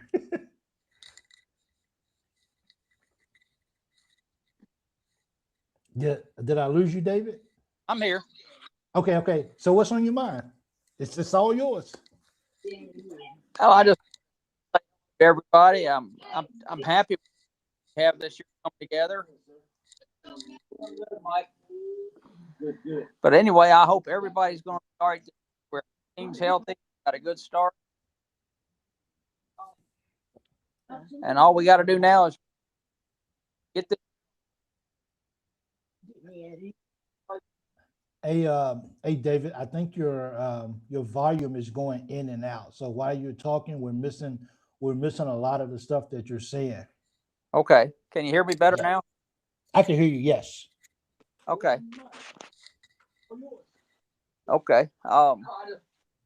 Yeah, I'm proud of Coach so far. He's got our team looking better.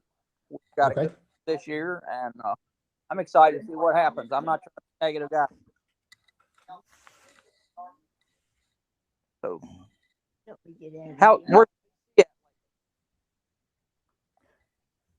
Man, David, you're breaking up, and I really want to hear what you got to say, but it's breaking up and it's going out. When we hear you, we do. Let me try another. Okay. Okay. You gonna try to call back in for me, sir? Later, another Okay. time. Okay. No. Right. Just if you hang up, just try to come back in, okay? Because I want to hear from you, okay? Okay. Okay. All right. I'll let you out. Okay. 1 second.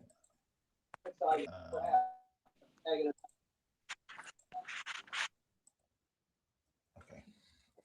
Yeah. Trying to have the best audio that we can as well too. My daughter, she'll be 17 next month. Yeah.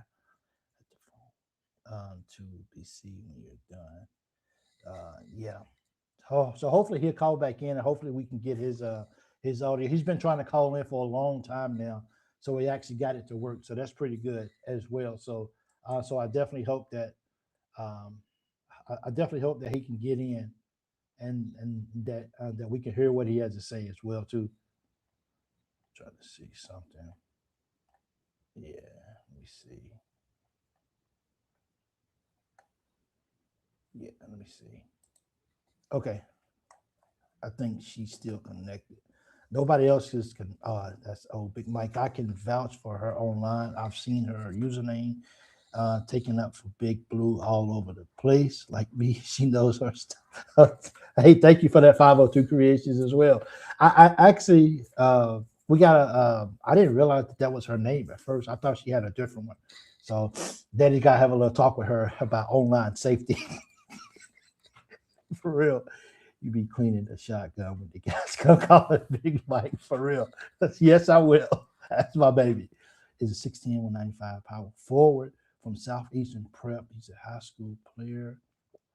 He had visited UK in February. Okay, so let me throw this up back for Matt, because I thought it was I didn't realize that it was a basketball player, because I don't follow recruiting like that. So my apologies, but thank you, Matt. I appreciate it. CJ Rosser is a 6'10", 195 power forward from Southeastern Prep. He's a high school player. He had a visit to UK in February. Nice. Now, is he thinking about? It's just for Matt. Is he thinking about reclassifying, or is it just this is for the class of 2027? I'm curious. It's between UK, Arkansas, and North Carolina for where he goes. Oh, okay. Oh man, dude. But Arkansas was loaded though, aren't they? Man, My daughter isn't much older than yours. My girl turns 25 in July. I think my son turns 20. I think he turns 26 in August. I think it is. I don't know my kids. I don't know. I don't know. The only kids the age I know is my daughter. I don't even deal with my sons anymore. I'm like, yeah, leave me alone. For real. Like, so who says I don't pay attention to the chat? Thanks, nobody. I think. Appreciate that, boss. I'm glad she looks like a mom. Thank you. That's trust me, I'm glad she doesn't look like me as well, neither. That's a blessing. Ooh, see, and that's the thing, man. Class of 2027, anybody can come in and steal this young man up. Oh man, and that's why I that's why I have a hard time doing. That's why I have a hard time doing. Sorry.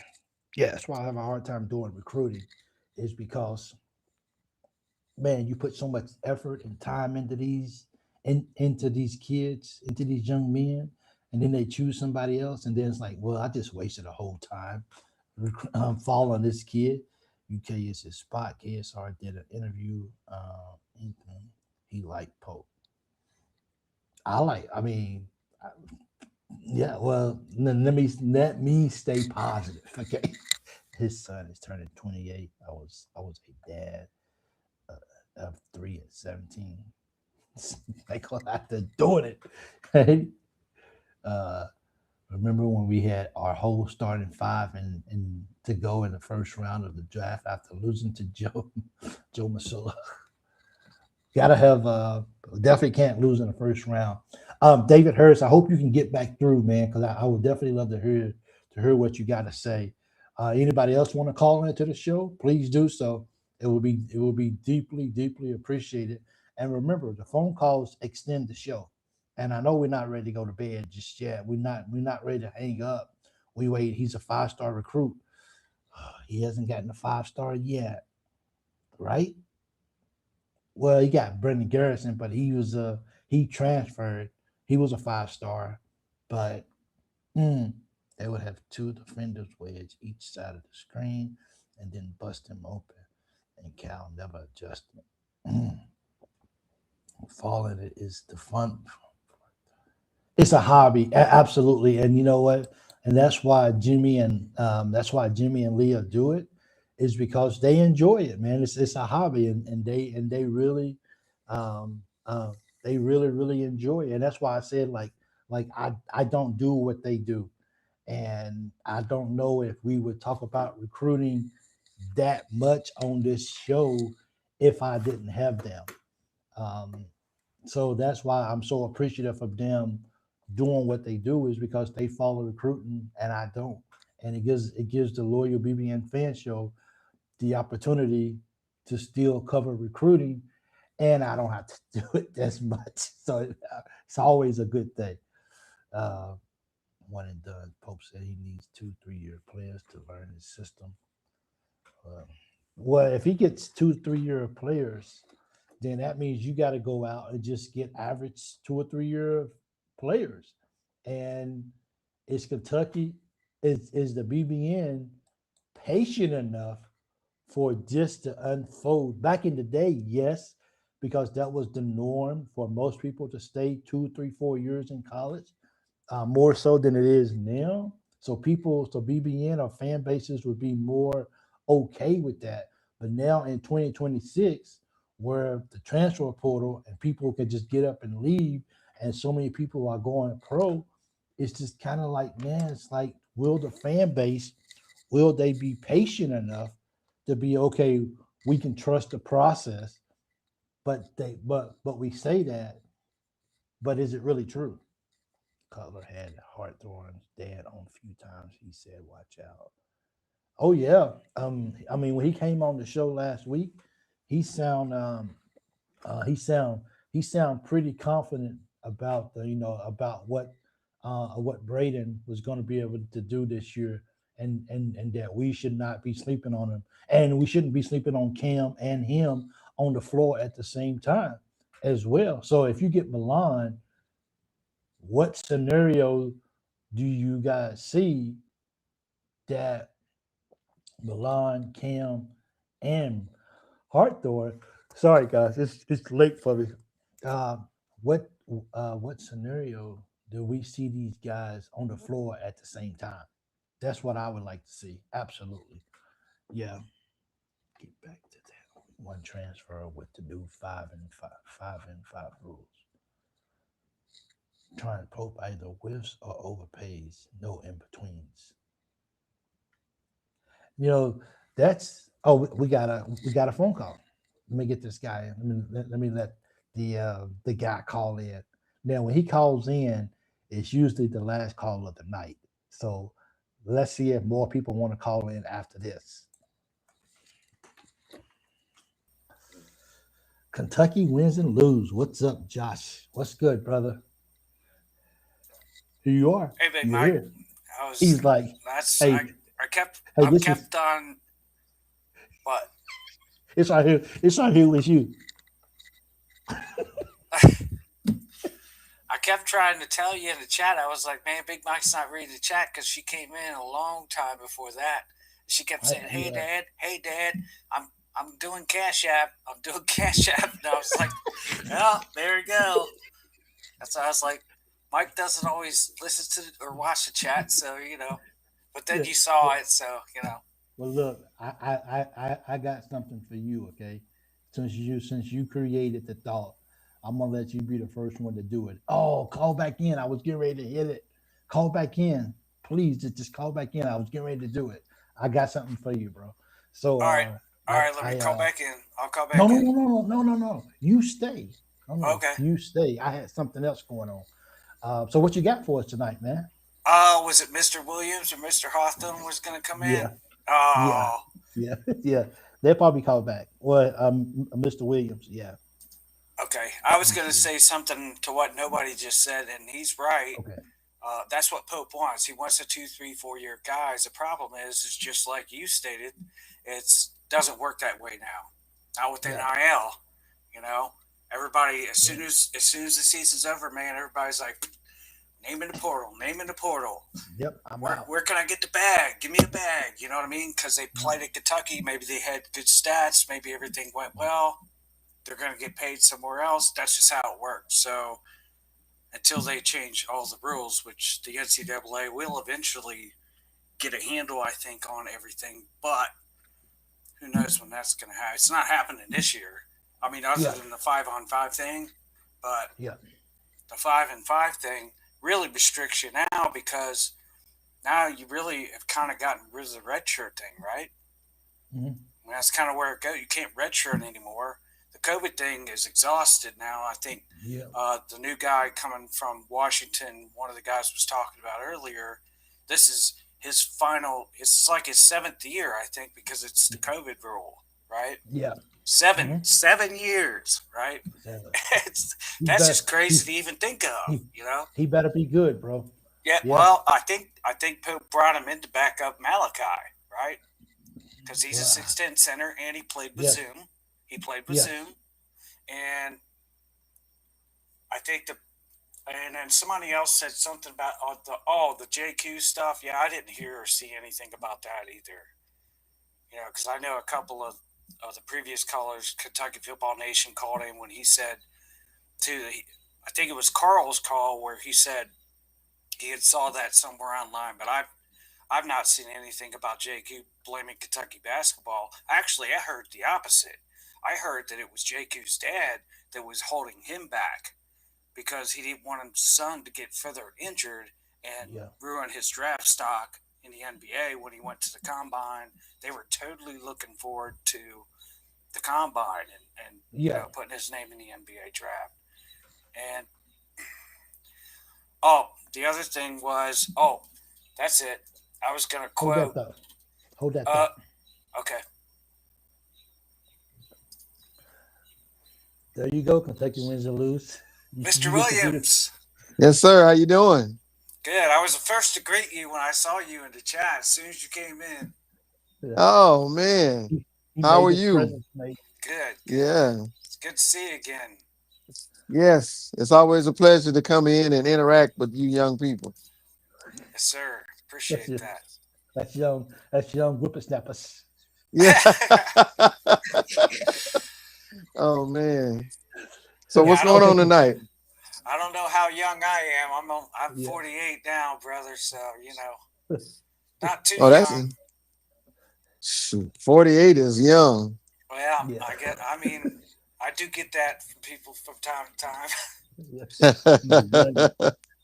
Hey, I was Kentucky, just gonna. yeah. I What was was the gonna. second thought you was gonna make? Yeah, the second thought I was gonna make was about Malachi, right? And so hmm I guess this was through CBS or somebody. I think it was through a CBS affiliate, and they were Okay. saying they were quoting him on their interview with him about him staying or coming out of the draft. Of course, I think he does want to come out of the draft. He wants to come back to Kentucky, and somebody said something about his brother. I said I think that's literally his brother. Like His he made agent? his literal brother his agent, I think. Yeah. Yeah. And he says, and this is a quote from Malachi: after talks with my brother, like I said, my agent, they kind of just said that they thought that I was in a pretty good spot, Yeah. when it came to being evaluated. That's why he hmm went.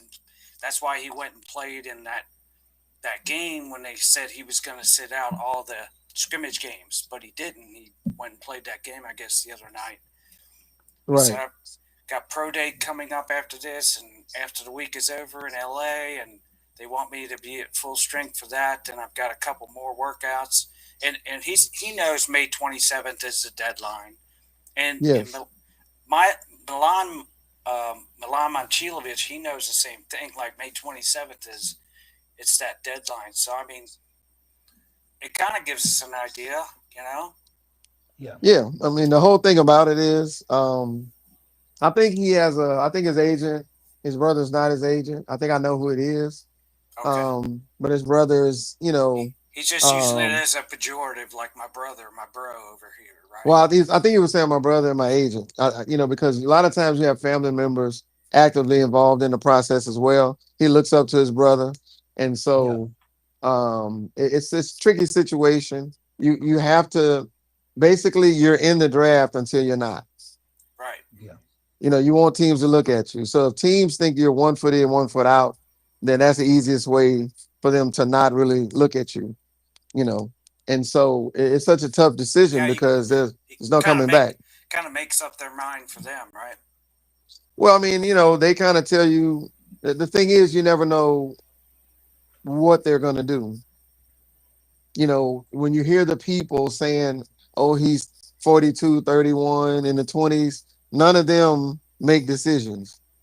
They're guessing from the conversations that they have, Right. right? And then if you think about it, if you're the general manager for Detroit, Big Mike is the general manager for the Pelicans, and you want a guy, you're not going to let people know you want him because a lot of times teams will pick him. Because you want to get him on the down low. Yeah, like they'll pick him just because you want him, and then they'll say, "We know you wanted him. We got him. What you want to trade for him?" Yeah, exactly. Leverage. That's the kind of stuff they say. So they playing the game, playing the game. Yeah.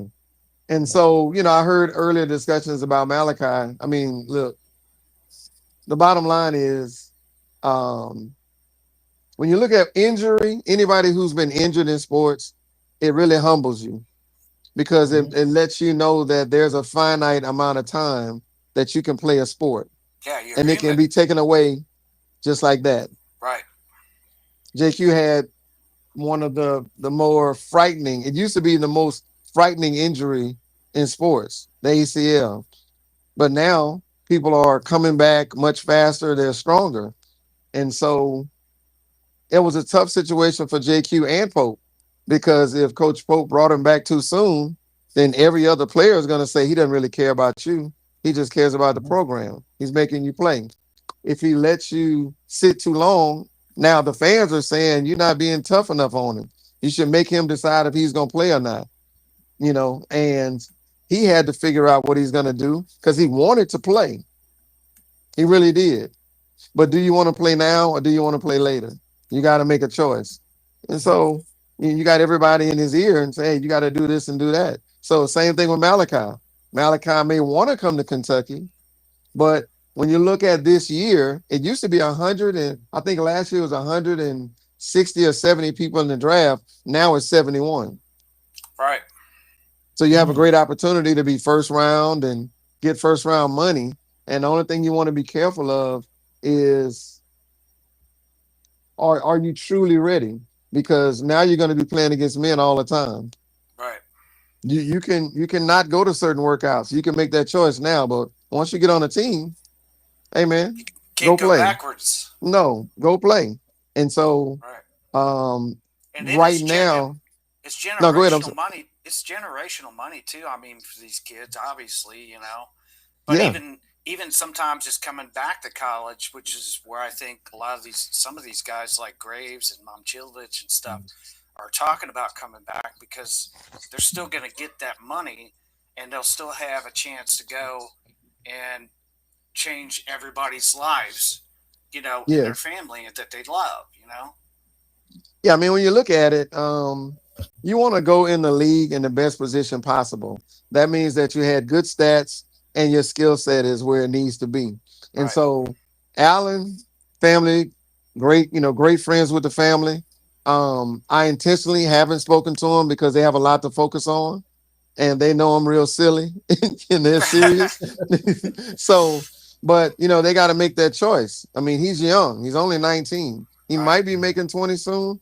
And once you make that move, then you got to be in a pro mindset the rest of your life, and you're going to have an opportunity to make good money. And I'm going to say it again so everybody will know.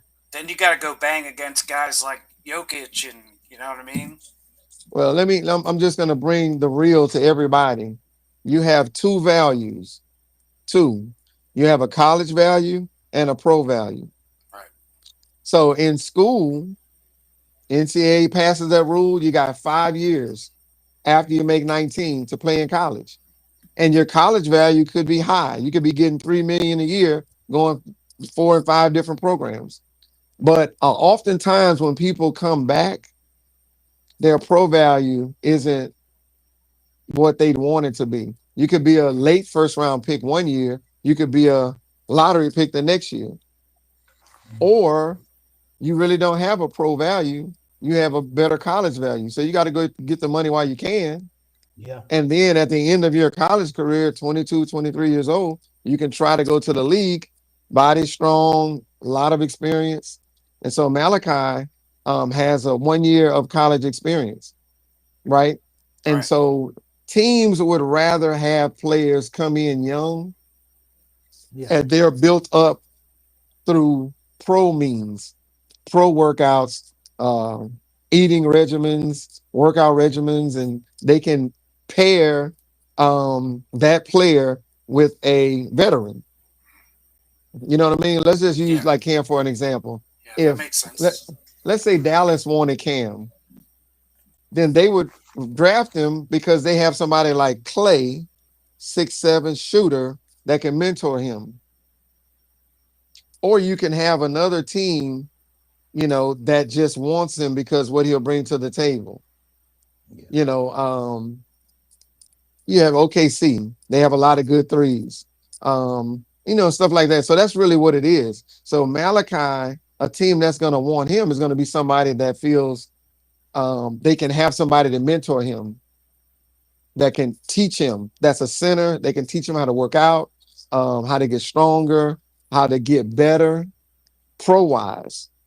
Because I always tell people, when you think of a professional sport, for our jobs, let's say we work offshore, we're in oil and gas. There are things that you're doing to get better at your job, reading, applying things in terms of how to get stuff done. And in the pros, it's the same thing. Kyrie Irving was shooting the ball off the glass at so many different angles because that's what he has to do. If he gets by his guy, he has to face a Malachi Marino. So he needs to be able to put it high off the glass and go in. And so that's what they do all day. The conditioning is crazy. 82 games, then the playoffs. And so 100 games. Your body has to be in shape 100 games. So that's, and college is different. It's 40 games. Right. It's not as much pressure. It's You, half you of know, it's half of that. Yeah, it's half of the it's pros basically. it's like almost a third, because the most Actually, we're playing you're with right. the NCAA tournament is 40. With the league, if everything goes 7 games, that's 7, 14, 21, 20, it could be 35 games plus 82. So that's twice as long as college. Yeah. And if you're playing 30 plus minutes, that's a lot of wear and tear on your body. Oh, yeah. And so it's a very difficult decision. It's one that you really have to stay locked in. An example would be like, oh, wait, it's the difference testing the waters, knowing you have an option to come to college. It's much different this year because you don't have college to go back to. Either you make it or you don't. Malachi has to convince them that he has both feet in Yeah. for them to draft him. Because if they think he has one foot out, it's kind of like, well, he's not ready men. That's men. And so he has to portray 2 feet in and not really talk about the option of coming back. And it's hard for us You know what I'm fans. saying? Yeah, I know exactly. I agree with you 100%. You're exactly right about that. You would definitely know more about that than I would. But it's hard for us fans to kind of sit out here and judge things based on the fact that we're getting our information from all over the place. Like me personally, I don't use Twitter for any of my stuff. I'm going out and looking at ESPN. I'm looking at all kinds of different sources and CBS Sports and Sea Blue, all kinds of stuff to kind of get an idea, right? But like you said, though, Right. you don't really know what's actually going on because it's really between him and his family, and that's what's Yeah. that's why they'll never really actually know. They just make their predictions based off of whatever evidence or different conferences they have with Malachi, stuff like that, right? So, and that's why they don't know about Momchilovich either. Now there was somebody in the chat saying earlier he's like favored by Louisville now. That doesn't even make sense to me because those guys, they can't have any money left. You know what I mean? Not to give him $6 million or whatever. I guess he's asking for, but who knows?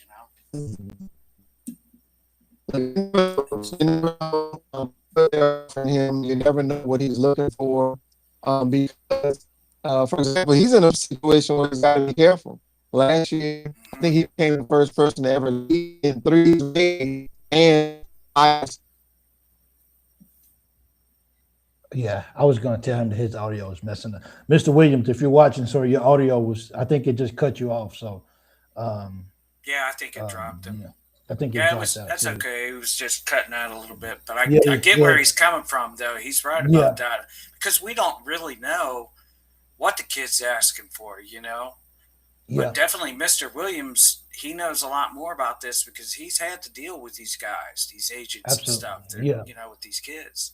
Absolutely. So that's why I enjoy him coming on because it's important, and Mr. Hawthorne too, because those guys know what's going on behind the scenes. You know what I mean? Like we don't see all this. We're just fans. Yeah, we don't. Yeah, that's it.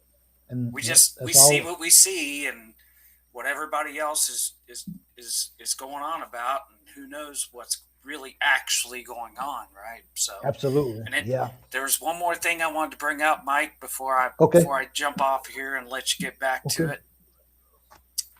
Was the whole thing? Somebody said, I think it was Kel that brought up the GM thing, and as far as I know, basically I agreed with him because what he said was, well, Pope's the GM. I said, well, I guess effectively he is because he's got to have the last say. But he did say they put together a 4-member team of to be that, and of course Keegan Brown was the first part of that, right? Now you got a JMI member in there. I don't know what her name is. I don't know if it's the girlfriend or something of the possible new AD. I don't know. Those stories are all over the place too. Yeah. Then he's got 2 other people, and they're, it's all about player evaluation and stuff like that. Well, that's the way I guess Pope explained it in his presser the other night. But so it's a 4-member team as GM, but doesn't he have like the last say so in everything? Like we're either taking this player or we're not taking this player, or we're going to give him this money or we're not going to give him this money. I don't even know how any of that would work. But it's like we don't have a GM. I don't think we're going to get one. He certainly doesn't sound like he wants one. You know. Let me ask you a question. That's a whole nother monster. You know what I mean? Absolutely. You seen the movie Moneyball, correct? Oh yeah. Brad Pitt and So what's the dude's name? The fat kid, the fat dude. Yeah. I like it. You know what I'm talking about, though. Yeah.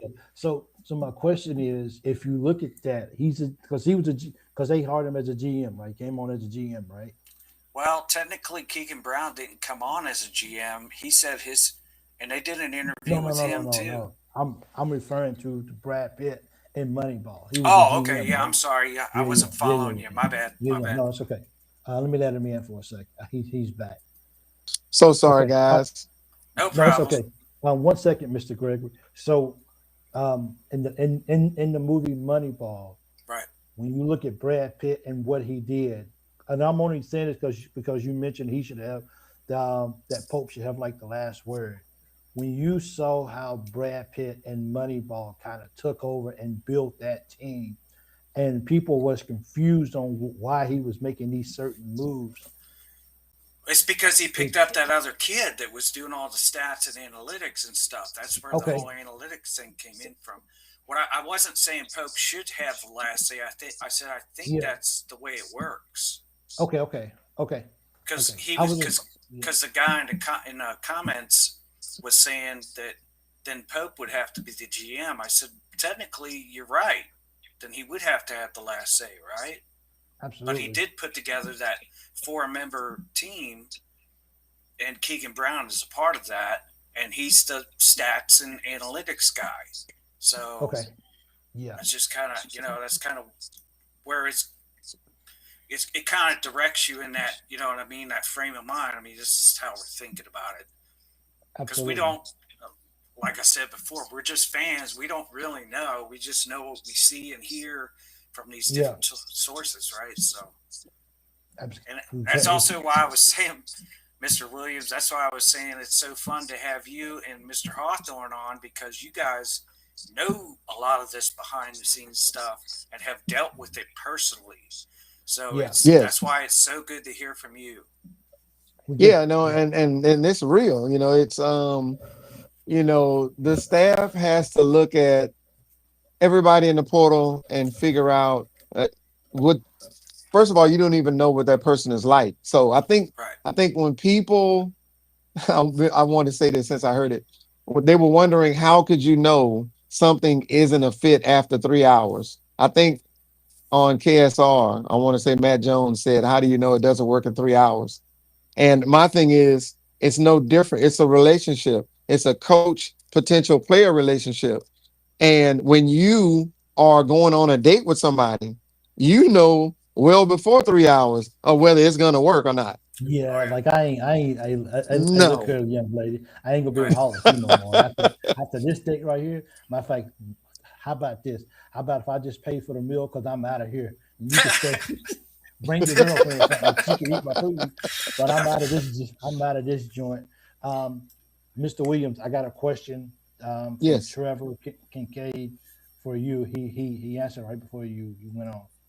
Okay. He said, Mr. Williams, what advice would you give Marino if he was your son? So before you answer that, we all know that you're going to get this opportunity sooner than later.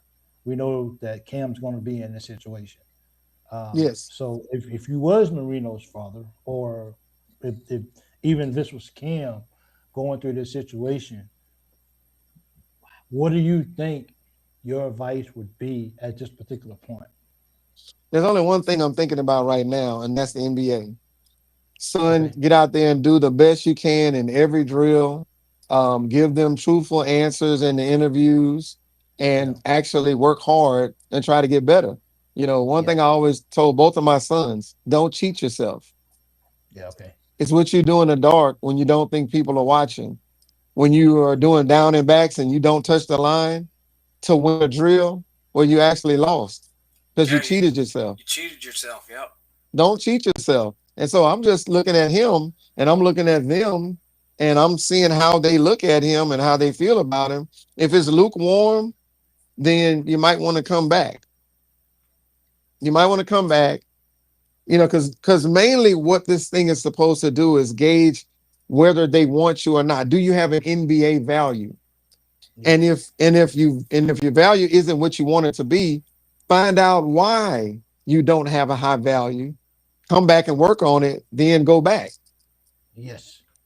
Right. And so that's why the NBA can say Malachi isn't where they want him to be right now. So the question is, if they don't think he can develop in the NBA, trust me, they want him to go somewhere where he can go and get ready to come back. Kentucky is a great spot for anybody to play because they play a tough pre-conference and conference schedule. Right. Yes. They have to play against great. So those are the future NBA people. So if he goes and plays them, they may want him to be better at something, right? And so the question that they have to answer is, can we make him better in the league under a lot more pressure? Or can he become better as a collegiate? Right? So go back to school, come back, and then we'll fight for you.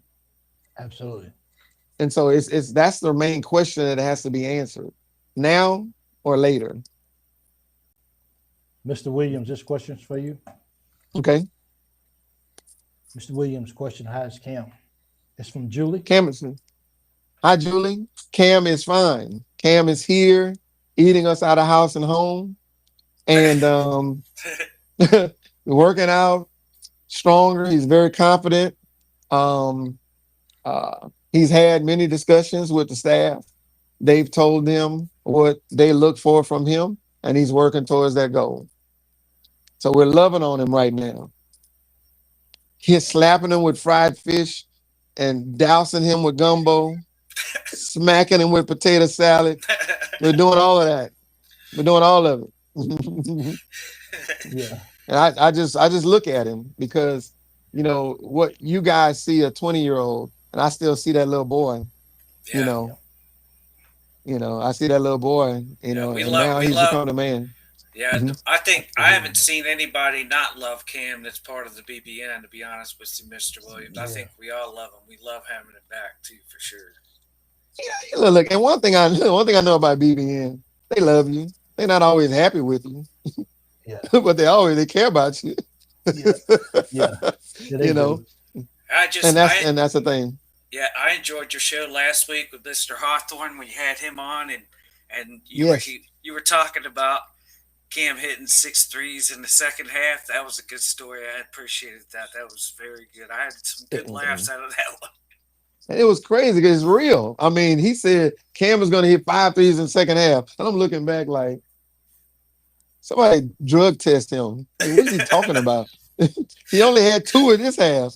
And so all of a sudden, bam, bam, bam. And, you know, and again, I'm just going to say it. I had to do it like I had to. Oh. Do a side eye. Yeah. He's looking at me, man. Like, yeah, I saw him make the 3. Leave me alone. Yeah. And so, you know, and again, to his credit, he was there. His son wasn't going to play. He was at a lot of games. And so, as a parent and as a player, we go into every year. We lost pretty much everybody. Right. Yeah. So now me and Mike were talking about that just, you know, after you had your right. I think it was right before you called in the first time. We were talking about it's not 2, 3, and 4 year guys anymore because every year these kids are throwing their names in the portal, you know, for NIL because maybe they've upped their stock and somebody else would come give them 2 or 3 million or something. You know what I mean? It's just that's just kind of how the game works now, right? So and you have to adapt to it. Yeah, it's not their fault. I mean, I don't have any animosity about it. It's just like, well, this is what Pope system needs or whatever. Well, I'm not sure. I mean, I'm sure he's adjusting to it. He's got to, right? So Yeah. Every coach has to get and people think there's just the mid majors that have problems because you have a kid that goes there, does well, he goes to D1. Well, I right, mean, but you then got D1 people leaving. right. Then it falls downhill, right? Division 2, Division 3 guys, schools are Division 2 is picking those guys up. They're coming up to Division 1, all that stuff. Yeah. And the crazy part is the more it changes, the more it remains the same. Right. Because what it used to be was if I didn't get D1, I got JUCO. Yes. Then I got D1. Well, now I got mid-major. Then I get D1. And that's why I always try to tell fans, stop looking at stars. Stop looking at stars. Because you know the difference between a 4-star and a 5-star? Not much. You know, it's an opinion. Right. It is. It's an opinion. All it is opinion. So you have the men who put out these charts that say these are the 5-stars. And if you look at it, it'll be 4, 5, 6, 7, 8, 9, 10. And right under there, they're 4-stars. What's the difference? The difference is I said this one was a 5-star, and I said this one was a 4-star. But somebody else said something different.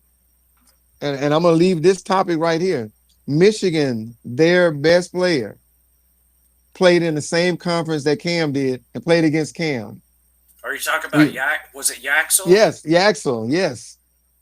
They played against each other. And that I remember, that whole Michigan team was nothing but transfer portal guys, right? Some mid-major, some high major. But it's the best team that won.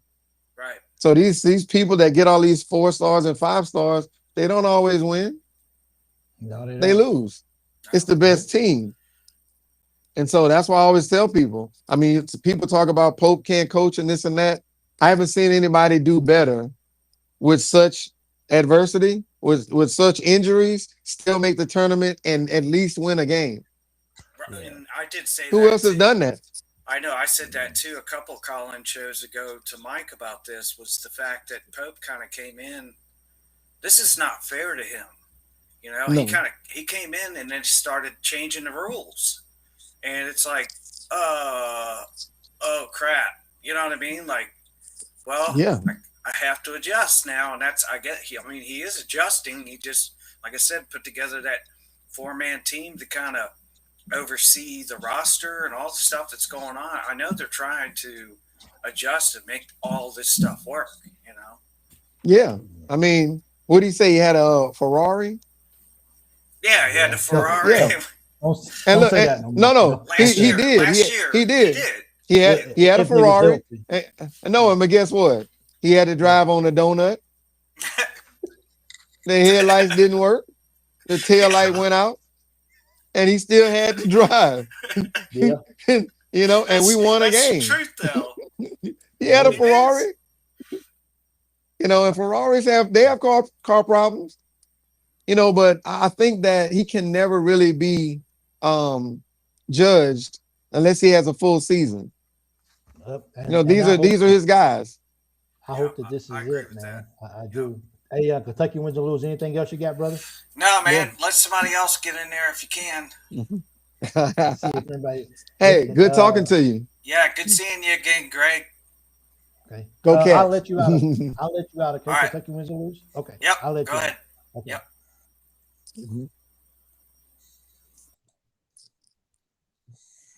Pops. So I got a question for you. If we get Milan, how does that play with Milan, Cam, and Hawthorne? Would we ever see them all on the floor at the same time? I'm gonna give you my honest answer. Okay, please do. Don't know.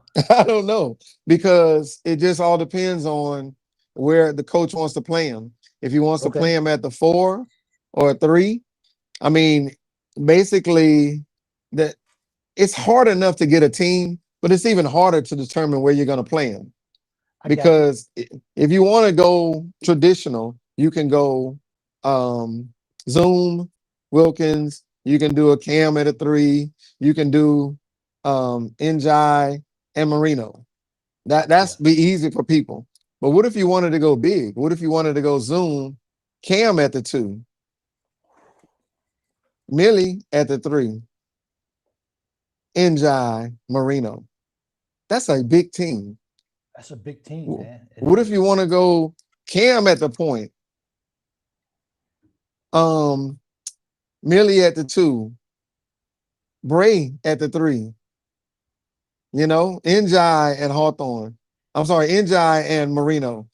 I mean, you got a lot of options, but I understand what Coach Pope wants to do. You can take the approach of having 5 guys. I'm gonna play these 5 guys 30 minutes. Yeah. But that means you're not developing these other guys. That means that they're hitting the portal next year. 100%. They're gone. But if he can get these guys to play healthy and they can intertwine and everything, then he'll have the numbers. He'll have 8 or 9 of the guys that are used to playing, because and that's the hard part.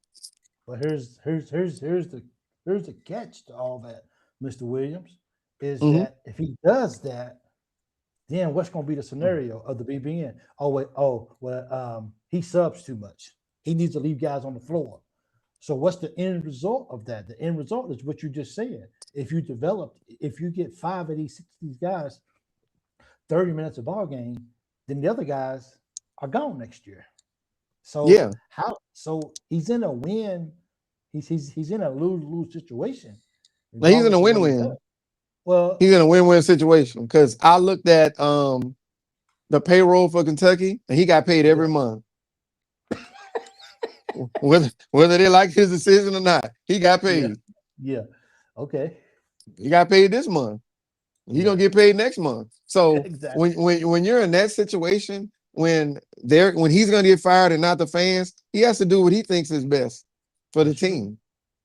But I think we both can agree on he took a lot of heat.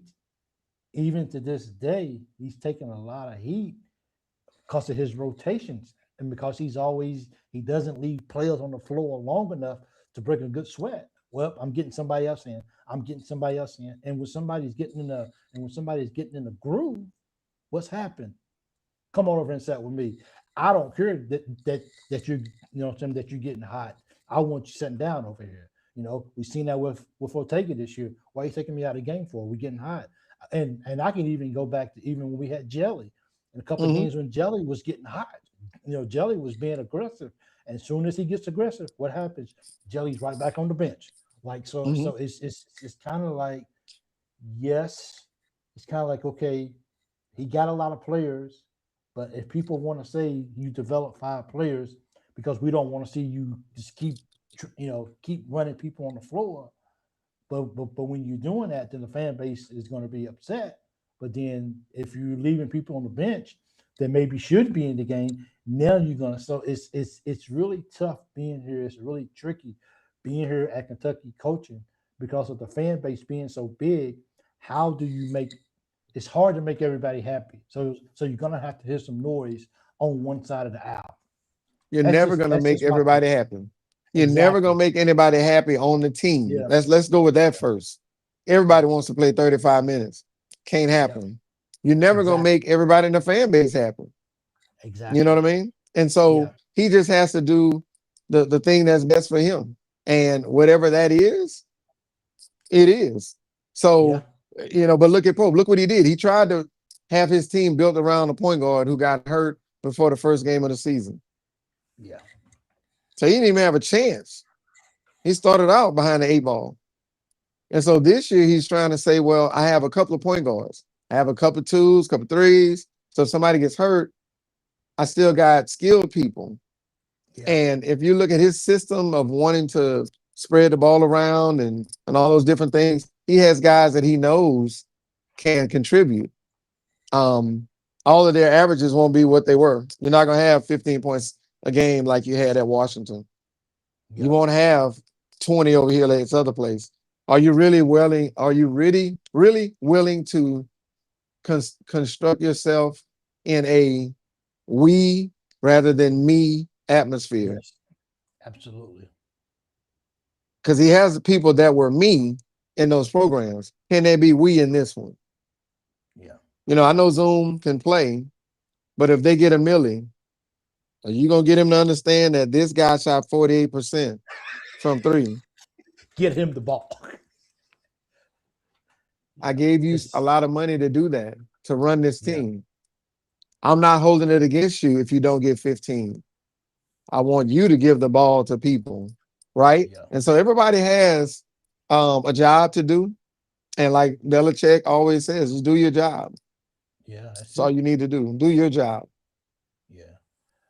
Cool. Craig Blanton says, did we see JQ's combine workout today? I have not seen his workout. I was I saw asleep. it.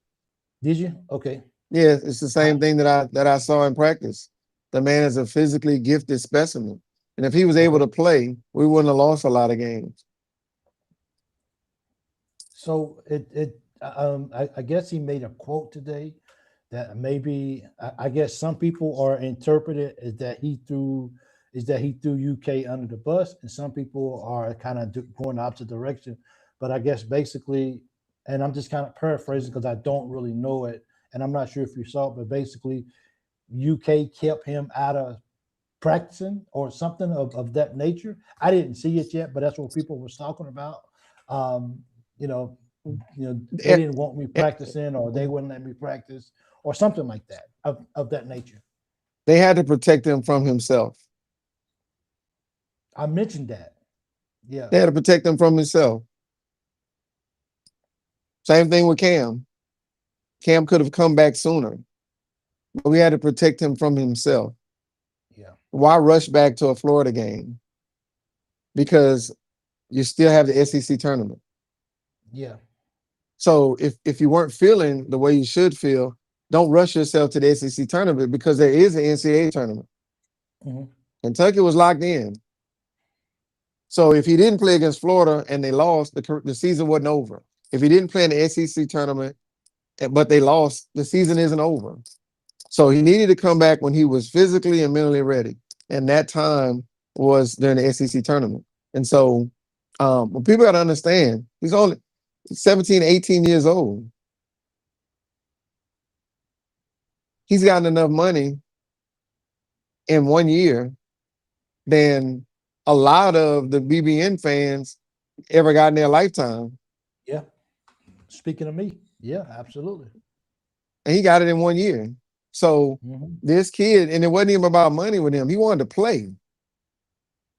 That was a very difficult situation to be in. Your knee is swelling. And again, like I always say, his career was flashing in front of his eyes. Knee swelling up. Is this what it's going to be for the rest of the time? Like, and so now he's getting a chance to play. And what people have to do is move forward. Stop going back and looking at this young kid and say, oh, he took money from us. He didn't take money from us. He took money from Kentucky. So let's not conflate things. You are a fan, right? Focus on the team that you have. Those guys are gone now. Focus on this team. And this team isn't going to be bad. I mean, when you look at Pope's first year, the main guy ended up being Oweh. He averaged 6 points a game at Oklahoma. Yeah. So when people are wondering who's going to be what, any one of these guys can be the guy because now they have the opportunity. Yeah. So everything is good, man. So I think that's that's a good point, Mr. Williams, is because I think that's kind of one reason why, even though I can blow a gasket, I can be upset after a game we don't play good, but as far as speaking of like now, it's like the reason why I can't just turn my back on it, on the program, and just throw my hands up, is because you don't never know, and because of the guys who got coming in. It's easy for you to step back and be like, yep, Arkansas got this. Louisville's getting this. It doesn't mean that Kentucky still can't be this, and this good with the players that we got. So I'm willing to give the team that we got the benefit of the doubt. One, if we can figure out a way to play we ball and not me ball, if we can do that, and the bigger picture is can Kentucky win ball games? Because if Yes. Kentucky loses, then I lose too. You see what I'm saying? Yeah. As a player. So it's like, do I want to lose every ball game or No. do I Mm. want to win? So what do I have to do in the team concept mindset of the we game so that we can win ball games? If you brought me here to be an effective point guard, then that effective point guard means I got to be able to get everybody involved and make everybody better on the floor. That's the thing. So for me, that's why I just can't just jump off the deep end and be like, well, we didn't get anybody noticeable, and we keep losing on every single player. Mhm. And like, you know what?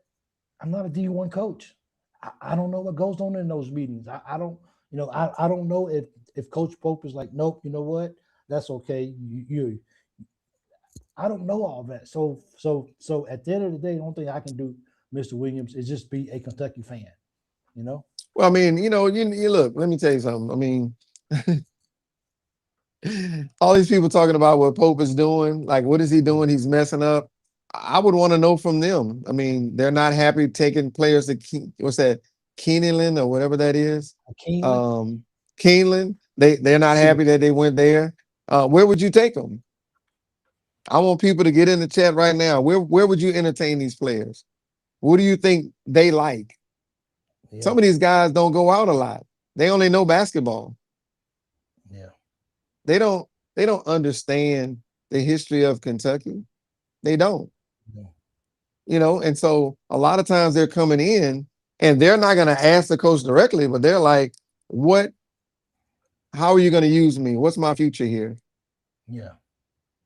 They're not going to ask for many minutes, but they want to hear from you how you plan on using them.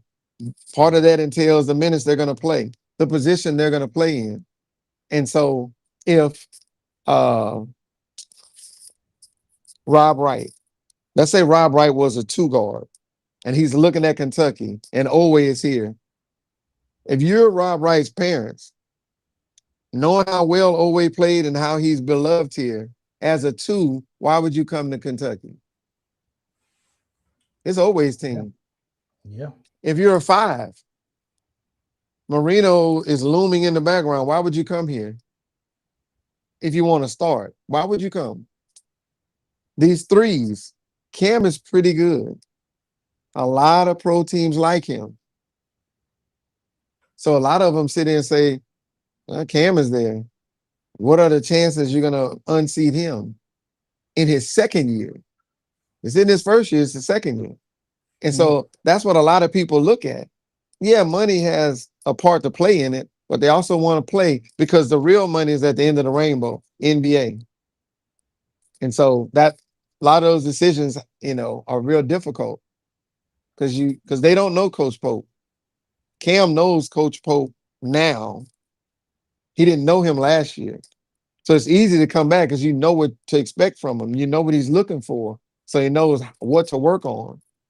He knows what Pope really wants from him. And so these other guys are coming in and you got to understand, it's just like choosing a job. Yep. And you know that yourself. You just can't start a job and leave. You look bad in front of other people. So you really got to take your time and choose the place you want to go. Because if your numbers drop, then the formula that they use to determine your value will put your value lower than it was before. Absolutely. Yeah. Like, I got a question from Mr. Miller, Carl Miller. Okay. He says, I got a question from Mr. Williams. Have you ever watched the Chris Adams show and see how he always talks about Mark Pope and putting him down? I've seen it, and again, I think I addressed that on this show, and I said, how can you say you want him to do well, but you're always criticizing him? If you wanted Coach, yeah, I mean, what I'm saying is these kids haven't even had a chance to play together to show BBN what they bring to the table. They could have a year that's underachieving, but they could also come together and have a great year. But at least give them an opportunity to do that. Don't say, oh, man, with this roster, composition, we'll be lucky to win 3 games. Now, this is what you're saying. And I don't know how many Christians we have in the audience. I don't want to bring it up too much, But I think the Bible is clear about the power of the tongue. Powerful. Yep. You keep telling these kids they won't be successful. And if they aren't, just remember the role that you played in it. And a lot of people are gonna be like, see, I told you. Well, you got the result that you asked for because you said they weren't gonna win.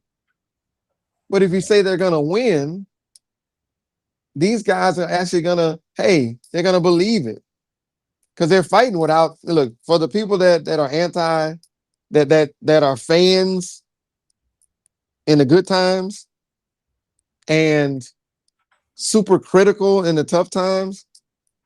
I mean, I don't know what you expect from these kids. I really don't. I don't know. But I'm gonna be positive. Yeah. I'm gonna be positive. I find it to be life seems to be much easier when I just decided to be positive. I'm not telling people to be naive. It's not about being naive or nothing like that. It's just No. you have two decisions. You can either just be negative or you could just be positive. But really, I don't think you can be both, because you can't be cheering them on right now, and 2 minutes later they're horrible. They're useless. You know what I'm saying? So it's kind of like you got to stay consistent. I mean, and if you're going to be negative, then just be negative. If you're going to be positive, then you know what I'm saying. Then just be positive. I just choose that I realize that my day is much better in life when I decide to just be positive. And you know, these are young men. Every year they're having to learn with new people, with new players, people leaving, people coming. It's so much going on, and every year these guys are having to figure out how to play. I just learned how to play with you. Ooh, I know how you cut.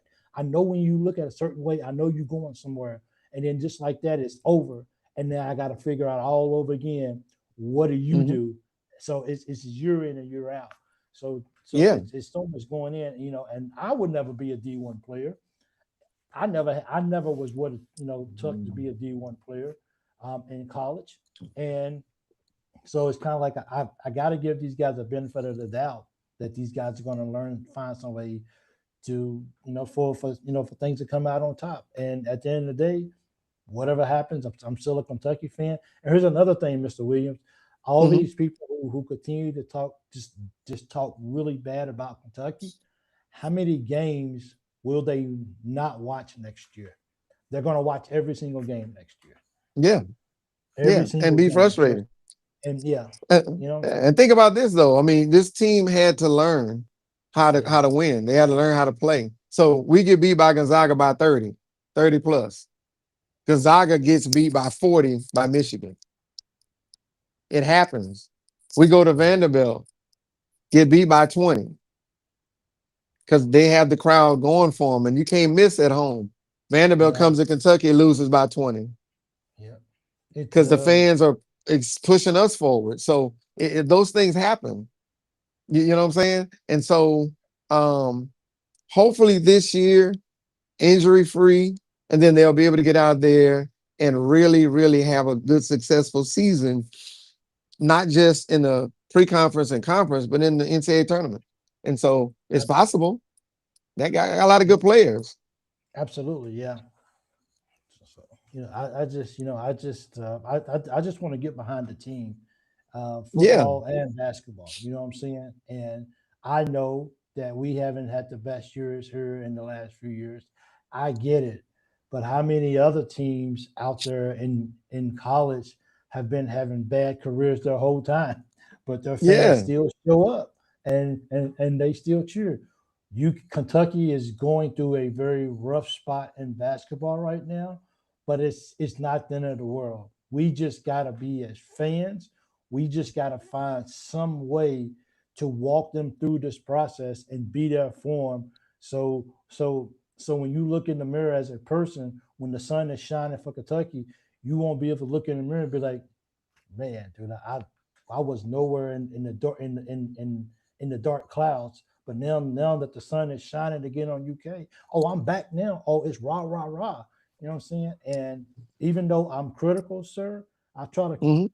as I always say, I'm critical after they don't play a solid ball game, and everybody in the world can see that they didn't play a good ball game. So I'm not out here just giving my personal opinion Mhm. that these guys just laid down and didn't have a good ball game. The whole world seen that they didn't have a good ball game. But I'm on it the same way that I'm going to be cheering, that I'm going to be angry when they have a bad basketball game. I'm going to be cheering and letting them guys know that, hey, you guys had a bad game last night. You guys bounced back like you were supposed to. Good job, Cats. Oh yeah. I mean, look, as a parent, it's tough. Yeah, it What do is. you tell? What do you tell your children after a Gonzaga game? Hey, lick I, your I wound hadn't and get seen back my to work. son. I hadn't seen him in a while. And then I come and there's a bad game. He don't want to talk to anybody. So I don't even really get a chance to spend time with him, to love on him. He's I being mean, pummeled, and you being got Mr. pummeled by the Hawthorne. Yeah, fans, by the coaches, by the other fans of the other team, their yeah, coaches. And so it's a bad experience because, people got to understand this is our opportunity as family to see our children. And when they're down, we only get a couple of minutes after the game, yeah. a couple of minutes, and then they're flying out. I drove 8 or 9 hours. I flew to come see him just for a few minutes. Yep. And I'm sitting here in a stadium of BBN, and I'm looking at the effort those guys put in to get ready for the game, and they get booed. It's not the BBN I heard about. Yeah. And you got Mr. Hawthorne who talking about he drove all the way to Vandy and he know his son wasn't playing. The support is there. But when real support is there and when the BBN is behind, now I get it. I'm not saying, oh, the sun done came out. I didn't even realize it. It sure has. Oh, there it is. Oh, yeah. I didn't even realize it. I Time to didn't realize walk. that. But when our fan base is as big as they are, and when they get behind the Cats, it's amazing what these guys can possibly do. You know what I'm saying? And we can't jump ship on them because they have a bad game when they have we going through a drought here at Kentucky. I get it. This is not Kentucky basketball, but this is no longer the college basketball that we knew years ago. You know what I'm saying? And I think because of that, the way we adjusting to that, we just got to make the adjustments that we're not going to have every year. It's not going to be peaches and cream. It's just not. But when it's not peaches and cream, you can't throw. You know what I'm saying? You can't throw gasoline on the fire and make it even worse. Well, but see, that's the thing too. I'm coming on here commenting, but BBN is as successful as it's been because of that fan base, because of Yeah, this rabid fan base who wants a championship every year. And I don't yeah, want that to change. I want them to still require that. Whenever someone says, hey man, that's BBN and you should know, look, I accept all of it. I'm yeah. just saying, if you're super critical and you don't get what you want, what role are you going to take accountability? Or is it just the players for not winning? What about you putting a losing seed in their mind early before the season even started? For You real. said they won't win a game. You said they're going to be number 12 in the conference. That's what you said. And when they do it, I told you. But in the next breath, you're going to say, but I wanted them to do well. I don't believe that. Yeah, so, but it's fine. I'm good. Look, we're going to win. That's what's up. What's my next question? I'm ready. Let me see. I had one from. Thank you guys for moving really fast in the chats. You guys are really putting it out there. But let me see. I'm trying to throw up other people who hadn't really got a chance to go up on the screen. Patrice, for anyone who, oh man, see, it's moving fast. I need you guys to stop typing for a second. Stop. And look, I'm going to give a short answer so we can get more questions. Yeah, BBN doesn't feel, where's that at? Patrice, for anyone who didn't realize. Okay, I like this right here. Okay. Patricia says, for anyone who didn't realize that expectations are premeditated resentments. Getting big for me. I seen that somebody actually had a question, and I can't find it because it was going pretty fast. Oh, he's right here. All right. Mr. Williams, the team of sports. Right here. Mr. Williams, what do you think about teams having a sports psychologist? Pros have them and it helps. Basketball is psychologically intense, like few. Yeah. That's what parents are. That's what we've been their whole life. We have to try to keep them grounded. Yeah. We can't let them think that because they had a bad game, the season is over. Yeah. That's why we don't talk about basketball after games all the time. I talk about how's his relationship with his girlfriend, how's school. You know, did you do anything in Lexington, adventure wise, or what did you do to get your mind off of things? How was that movie we talked about? And so that's what the sports psychology is. It's trying to get kids to understand this isn't everything. It's a part of it. Don't get caught up in it where if it's not as successful as you want it to be, that you think life is just over. That's when bad things happen. You don't want bad things to happen. But if a school will invest in it, just like they do GMs or whatever they want to call them, I'm fine with it. But that's the role of a parent. That's for us to say, don't listen to what they said.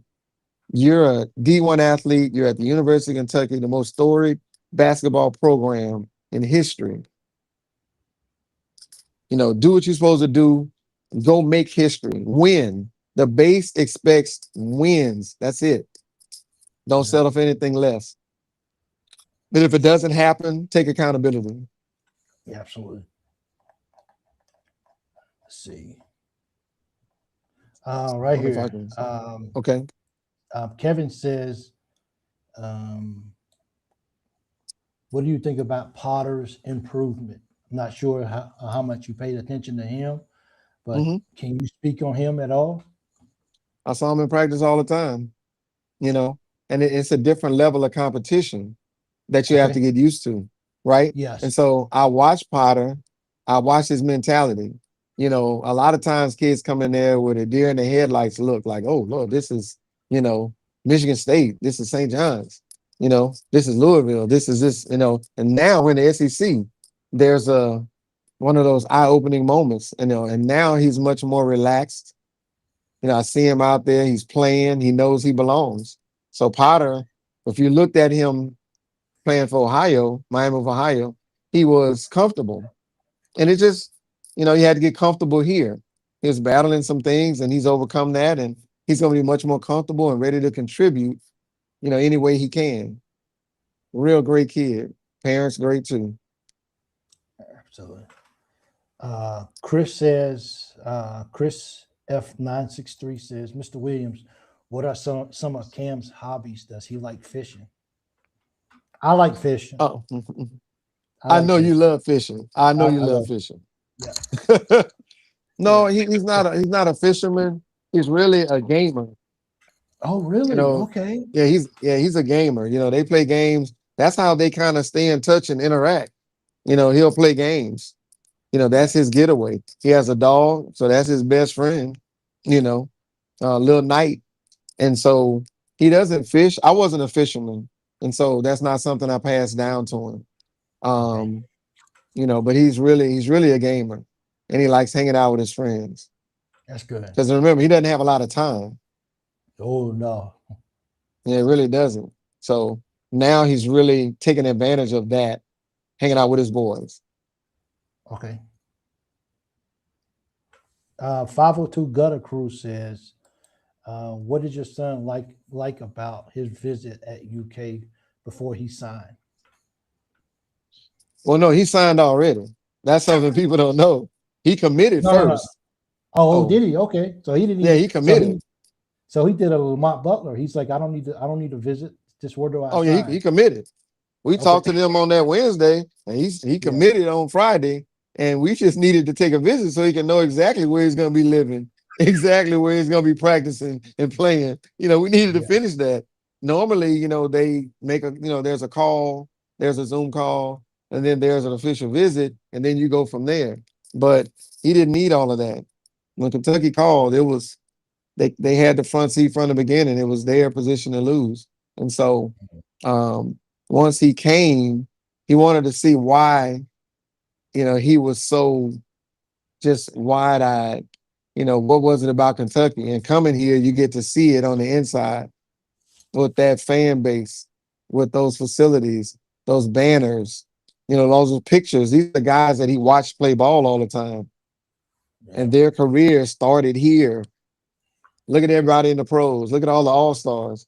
And he's like, I can do that, can be me.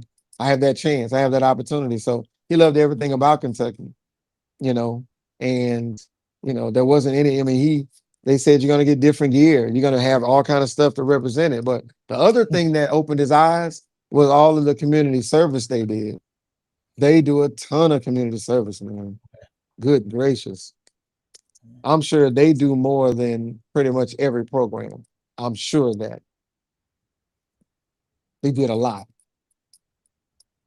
So that was another thing that kind of, it gets you ready for the league, because everything that Kentucky does, the pros do. They travel well. They have a serious fan base. They do a lot of community service. They play big games on TV all the time. And so you're in the spotlight all the time, and you get used to it being at Kentucky. The platform is amazing. I want to ask you a question as far as on the parent side of the Okay. house. What? Okay. Because of course I've never had this experience, but what is it as a what's the pitch to you as a parent from Coach Pope that gives you the? Now I know that you leave it up to Cam to decide where he wants to go at, but I'm pretty sure Coach Pope spoke to you guys as well. So was it anything about Coach Pope that stood out when you guys had a chance to talk to him that made you feel like that my son, not only did my son get to play at his school he wants to play at, but I as a parent have enough trust in Coach Pope that Coach Pope is going to develop, he's going to take care of my kid while he's here at Kentucky, and I can be at home and I can rest assured that things are going good. Was there anything that stood out about Coach Pope? Coach Pope is one of those rare coaches that are so connected to the program. Yeah. Like, it's not just a job. He's really connected to BBN.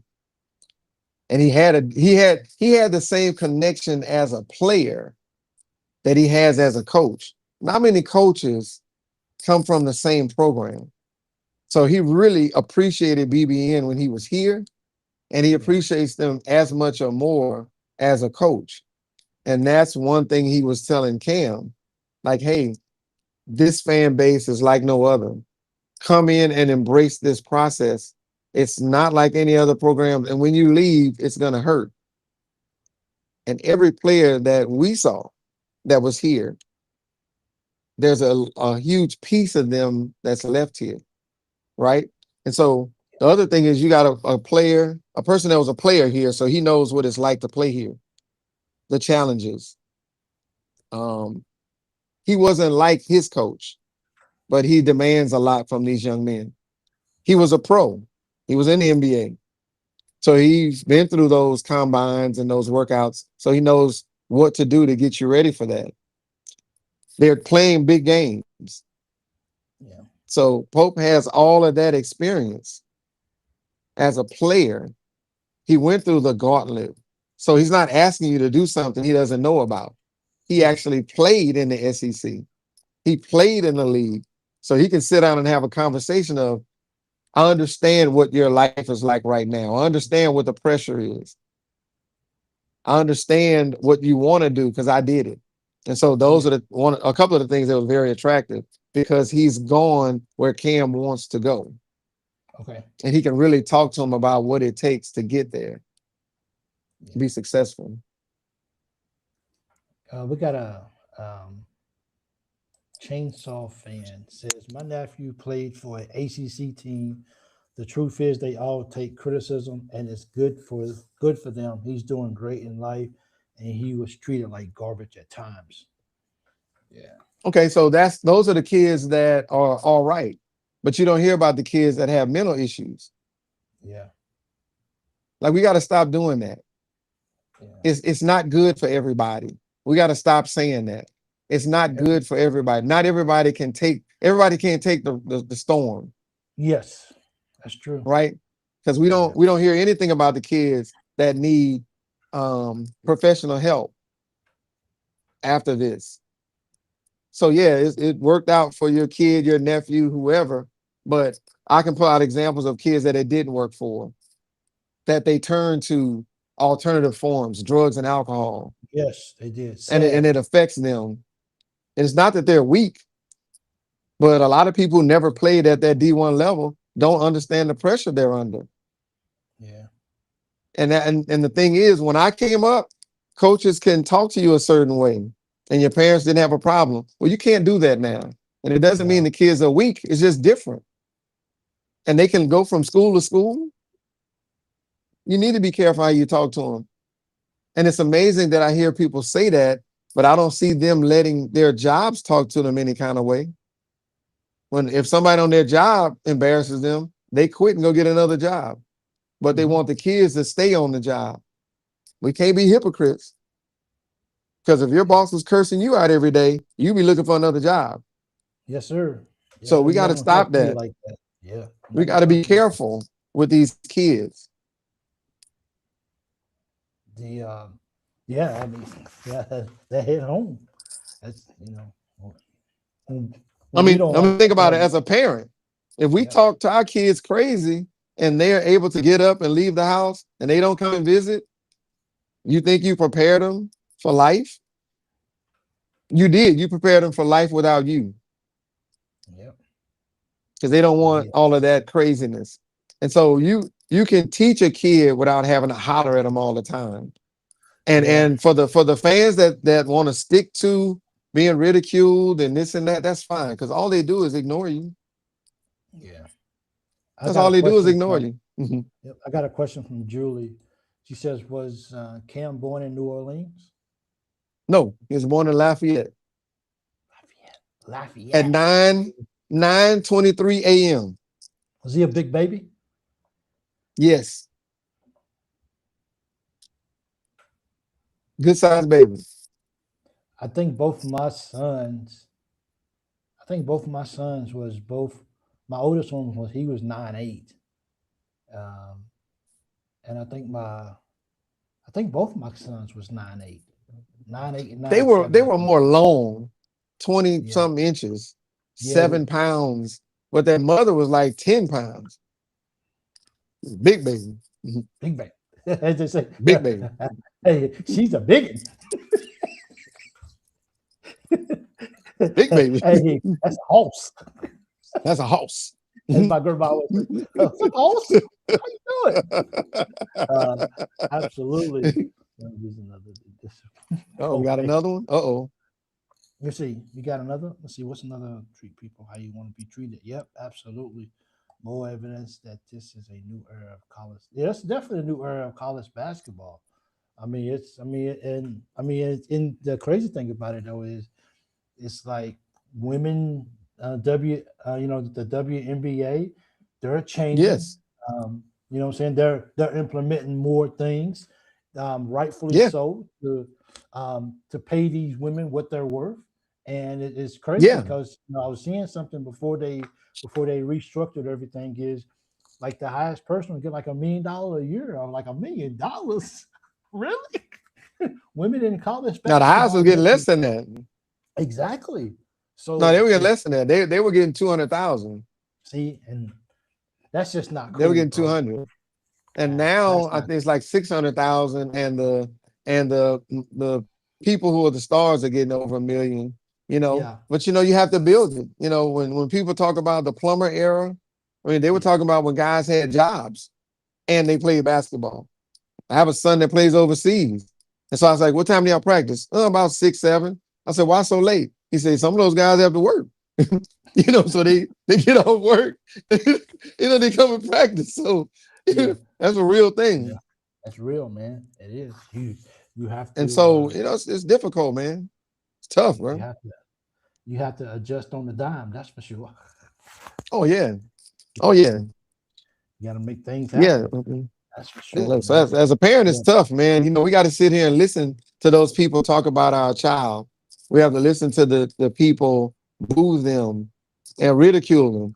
And those are the BBN. I'm not even talking about the Arkansas fans, the Tennessee fans. That's BBN. How can you get past that? That's hard. But you know what? Yep. We're tough, but everybody isn't. And you got to be careful with the kids you do that with. I Yeah. like this I like this comment. Okay. It's interesting comment.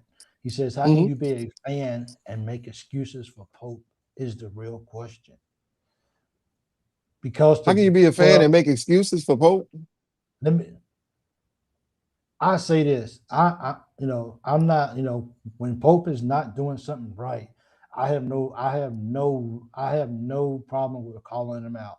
Because I feel like I have to, in a sense. Um, but I think also the delivery is also, and when you start taking it personal, then I Hmm. think that makes a big difference too as well.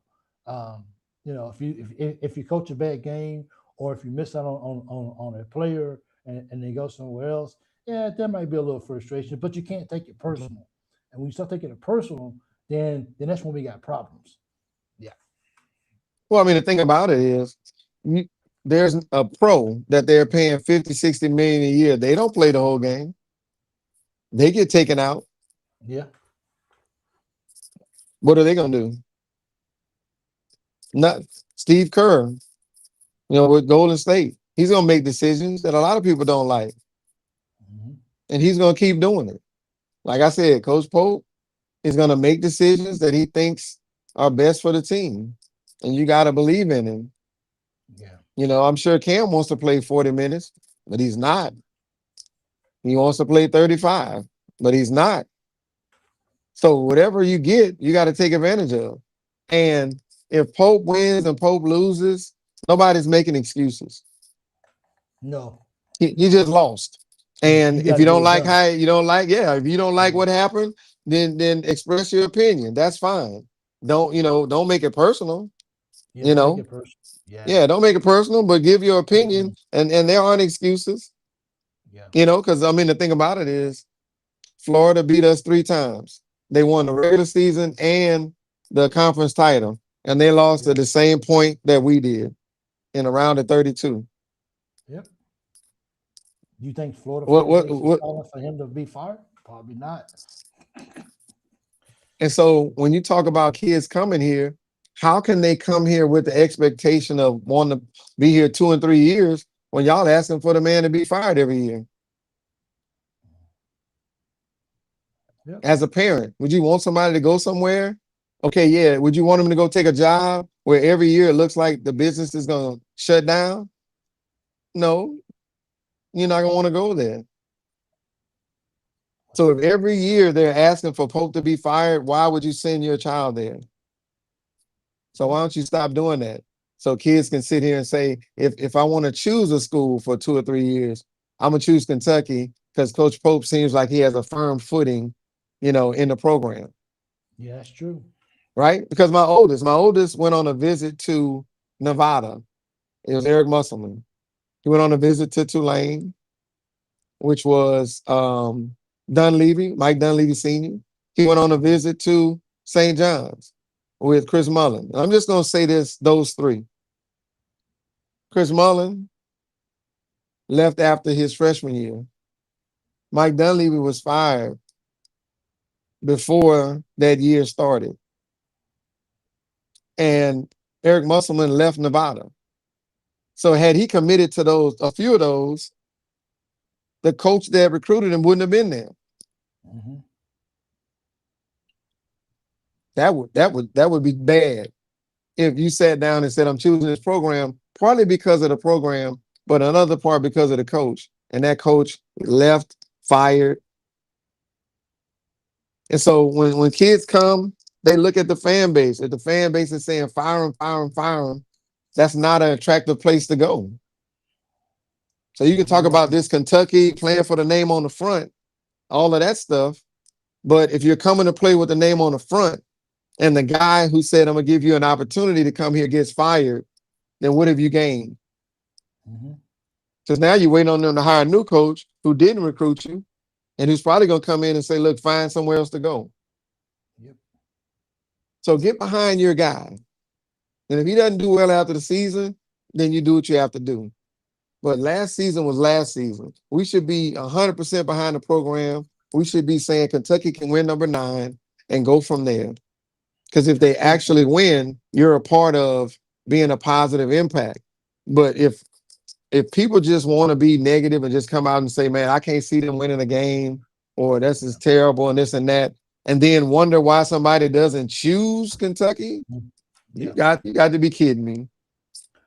You know, in this contract work, whenever you get an interview or whenever you're talking to the company, one of the biggest things one of the things they say often in all these interviews is this contract is secure for the next 10 years, because people don't want to go into, like, you don't want to turn down another good opportunity.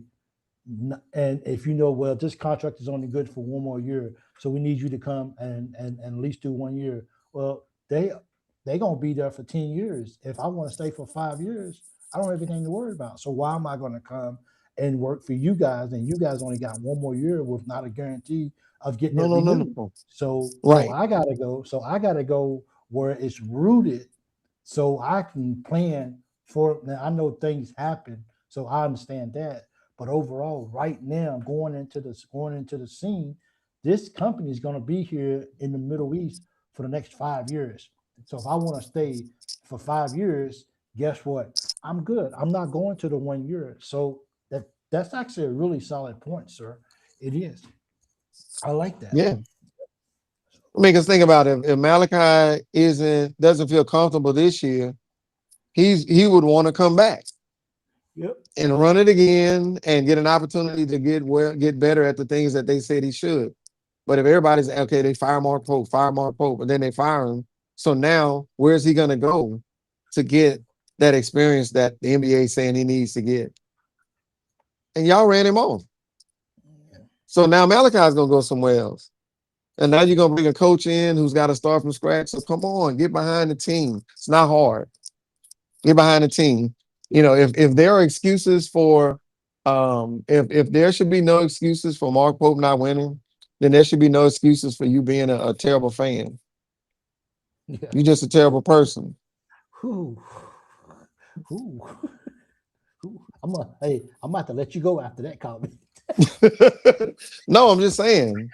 I gotta take my glasses off. We're still gonna be here at Kentucky. I'm still gonna be cheering for my son, cheering for the name on the front, and guess what? I'm cheering for the name on the back as well. Yep. And if we win number 9, we're gonna be celebrating, and we're gonna welcome everybody in, even the lukewarm people, even the bandwagon people. We still want you to be in. But wouldn't it feel good if you're in from the very beginning? Yeah. It'll feel much better as opposed to when they get hot. Now I'm wearing my blue and white. I know, because my son got to wear blue and white when they lose. Yeah. Yep. Facts. It's just, I don't know. No, he out there running. He working out now. He's working out. What are the fans doing? Yeah. What they doing to help Kentucky win? He's working out. What are they doing? They're saying they won't win a game. Yeah. So who's really bleeding blue and white? The person that's out there busting their butt, or the one that's out here complaining? Yeah. Just asking. Maybe somebody in the chat can tell me. Yeah. The ones that's complaining so much. Tell me what they're doing right now to help Kentucky. Because complaining never works. I was in the military. Yeah. Bad things happen if you complaining all the time. Yeah, it is.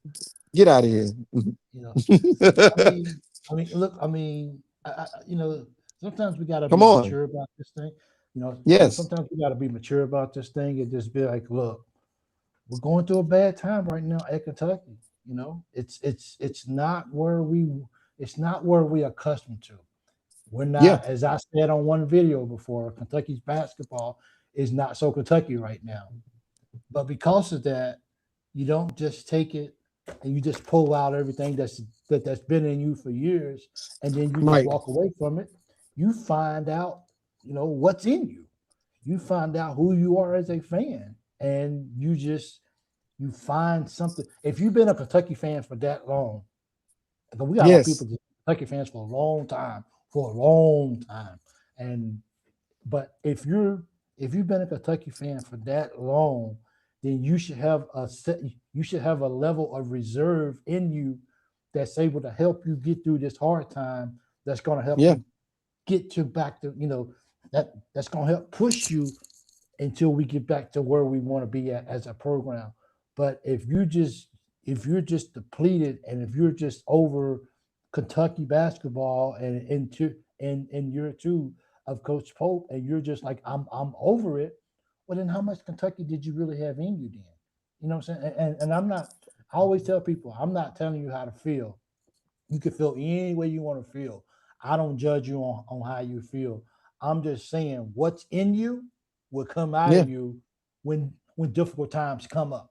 And this is a difficult time for Kentucky basketball. And if the only Hmm. thing that can come out of you is hate and just just disbelief and just everything that's not good, then what was really in you in the first place? Yeah, Yeah. yeah. Yeah. I'm just saying.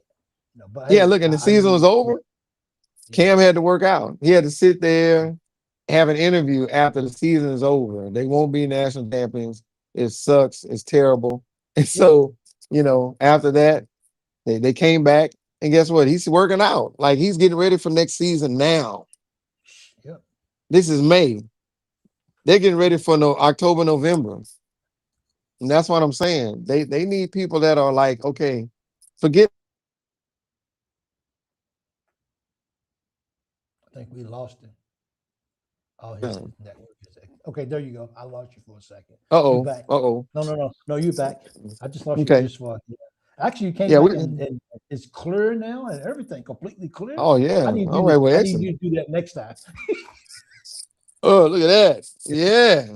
I'm afraid mine might just fall. No.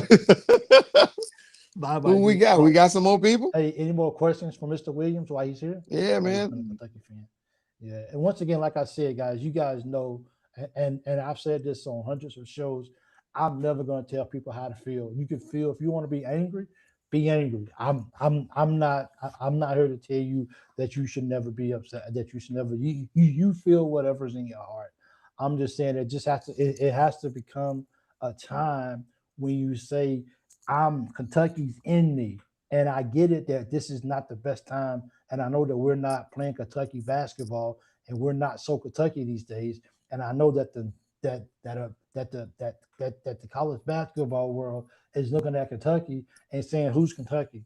That's okay. We'll be back. And it's what you do during the storm that matters. And this we're going through a storm, but you know what I'm saying? We can't just quit. We got to stay with it, and we got to believe that somehow, some way, that this university that we love, or let me put it like this, I speak personally, that I love, will be back one day. And that's the mindset that you have to take.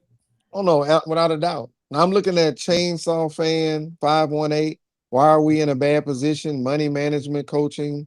What is it? Or fans? All of them might have something to do with it. Yeah. Chainsaw, fans, money management, coaching. I mean, it's not the worst position. It's not the best. But we're not gonna sit here and say it's one thing and not a combination. If you're a complaining fan, are you a positive impact or are you a negative impact? It's easy to point fingers at the players and say, oh, they're just not playing where they're losing games. Yeah. But you're telling them negative things. You're saying y'all not gonna win anyway, but you expect to win. That doesn't make sense. So we're in a bad position. We're just not in the position that Kentucky's used to, which is always an Elite Eight, Final Four, just doing exceptionally well. We have to adapt to the NIL era. Mhm. And that's what they're trying to do. So I would say, I hope the fans stay faithful. I hope they stay supportive so we can get them back where they need to be. But I know a lot of people will, while some people won't. And we're going to Um, sit here and accept everybody. yeah. Mr. Williams, Nuke FMB says, Mr. Williams, what's your favorite in-game moments this year from Cam Williams? From Cam, Your son. This is Cam's dad. Yes. Yeah, it's wild. Yeah. His was St. John's when he hit those 2 threes. And so yeah. I mean, I have a number of moments when he first got in the game. When he got in the first game, I mean, I can go back to when he hit the half court shot to help Okay. that kid get $5,000. That's where it all started. He'll remember You know what I that for the rest mean? of his life. Yeah. That You know, guy will that's remember. Yeah. just real. I mean, just first time walking. When I looked at him hit A3 period, because that was a tough time for him. You know, he wasn't shooting well. And so that was a tough moment. But then when he started to warm up, I mean, I'm not going to just look at all the positives and say those were the best moments, because I think adversity also brings out the best in you. So I can look at him fighting through, not being down all the time. He always said, Daddy, you know, he'll get up and he'll go work out. You know, I'm going to get out of this. And he worked his way out. So all the moments are important. And there are bad ones that are good, because when he got up, that showed me what kind of man he is. And he's not a quitter. He's not, you know, these things that people say about him negative, it doesn't bother him. He stays positive. And he knows that they have to win. They have to look good. But those 2 against St. John's, that was big. Those 8 against Bellarmine, that was pretty big. The 3 against Michigan State and the steal and the dunk, I love that too. You know, it's just a lot of fun, man. Proud moments, man. I'm just happy for him. Absolutely. Short TG, answer. TGG Kentucky fan. She's actually a member of the channel as well too, not just a subscriber. So I'll make sure that I point that out, give her that love. She says, Mr. Williams, are there things we can do to show the team we support them and believe in this season that would drown out the haters and naysayers?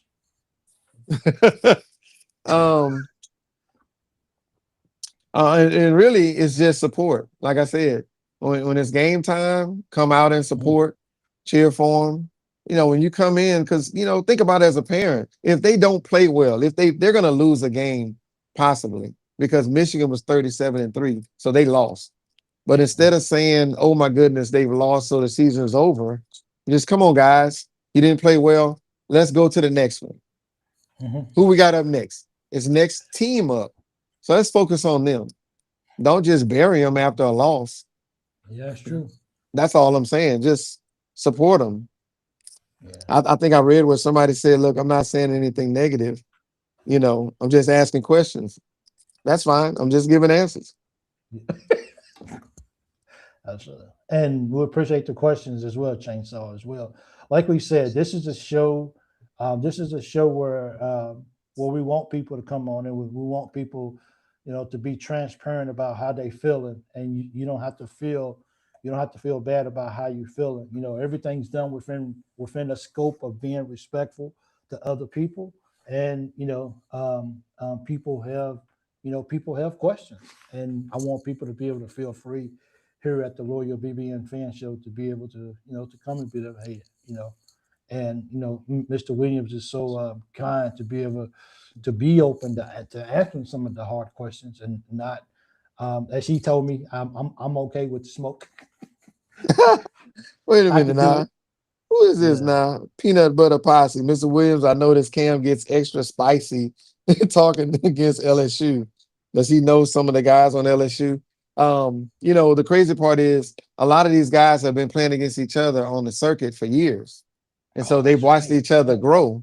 And the thing is, a lot of people try to test your manhood, and you have the great players, the Michael Jordans, they talk to you and destroy you at the same time. And so there's a lot of talking going on in games, and a lot of people think that Cam is not a physical kid, but he is a very physical kid. He will give you that same elbow you gave him. He'll give you that punch on the side that the camera didn't catch just like you did him. So he knows all of the players. Yeah. He knows all of them. He actually played with a few of them. Okay. And so everybody thinks they know what they can do to stop Cam, but hey, when a game comes in, it's a little different. So yes, he knows a lot of them, or he knows of them, and those games get real chippy. I'm sure. Yes. But you know what? We like those games though because we embrace the SEC and we embrace how tough it is from from one game to another. And you don't get to take nights off. You don't get that luxury. And if you take a night off, well, we saw what Vandy did to us. Do we need to say anything else? No. And for some odd reasons, the last 2 years we've been taking nights off against Alabama. Don't know what that's about. The last 2 years we've been taking nights off against. Well, we should have won that Auburn game. Let's just be real. It just didn't go our way. That was a bad call. But Man. Certain teams we just been taking nights off, and I don't know why. So for me, I hope that we sweep Vandy this year, and I hope we beat Alabama. We got to get past, man. I just, as a fan, I just cannot believe we cannot find a way to beat Alabama. I don't. Oh my goodness. Now look, Alabama is very good. Yes, they are. They're good. And see the difference, conference games are different. Yeah. That's a different level of competition. But my thing is I think because Alabama is beating us so bad and now so often that I think it's even getting boring to them. It doesn't have the same lust for them. It'd be like, we'd be Kentucky. We're supposed to be Kentucky. What are you talking about? And that is we cannot have that. We can't have teams getting comfortable with just beating us year in and year out. And look, I mean, when I saw when Missouri won, I think I read somewhere that's the first time they won in a number of years. Listen, the first time they ever beat Kentucky at Rupp. Yeah, that's what I'm saying. I'm like, wow, like that history is crazy. And so, and a lot of these kids in their second year, they can embrace that. It'll be a different thing this year. You know what I mean? And so it's just like I said, you're gonna see a different Cam this year. Braden, who couldn't play last year, he's gonna be coming in with a chip on his shoulder. Reese, who couldn't play, so these guys are out here, man, they're fighting for minutes. And we're gonna be a very competitive team. How competitive, I don't know. But they're gonna give that effort that everybody wants. And when they get the effort, reward them for that. Yeah. They may not win, but man, at least say, you know what? At least they gave their all. I wish they'd have won the doggone game, but they played hard. That's what the kids need. Because they can take that and build on it. I mean, look, they beat Arkansas. Everybody before the Arkansas game said we were going to lose and lose bad. Yeah. They beat Arkansas. How come we couldn't get that same energy? How come we couldn't get that love? You know what? I said they're going to lose. I was wrong. My bad. This team is pretty good. But we can't even get that. We just get people saying they're going to lose by 20. And then when they win, oh, well, well, they're going to lose the next one. Come on, man. Yeah. And SEC basketball is hard, man. It's tough. And I get it. I get it that we got our non-conference schedules, and we want to be. And this year we can't go. What was it? 1-4, 1-3, whatever it was in the non-conference schedule. Or no, I'm sorry, we beat St. John's and Indiana last year. So we got to. So we what 6-2, or I'm sorry, 2-6 or 2-5, whatever it was. It wasn't. Yes. It wasn't good. So we definitely got to flip that this year. And we just got to hope that these guys are ready to go. I mean, look, they're going to play with a chip on their shoulder, basically, because most of the fan base or a lot of the fan base has already told them that we're not going to win a lot of ball games. So just for that alone, they're going to be like, dude, this is us. Let's go win ball games. Oh, no, that's it. That's what they're going to, now you have a new set of guys. So you got a new set of dreams.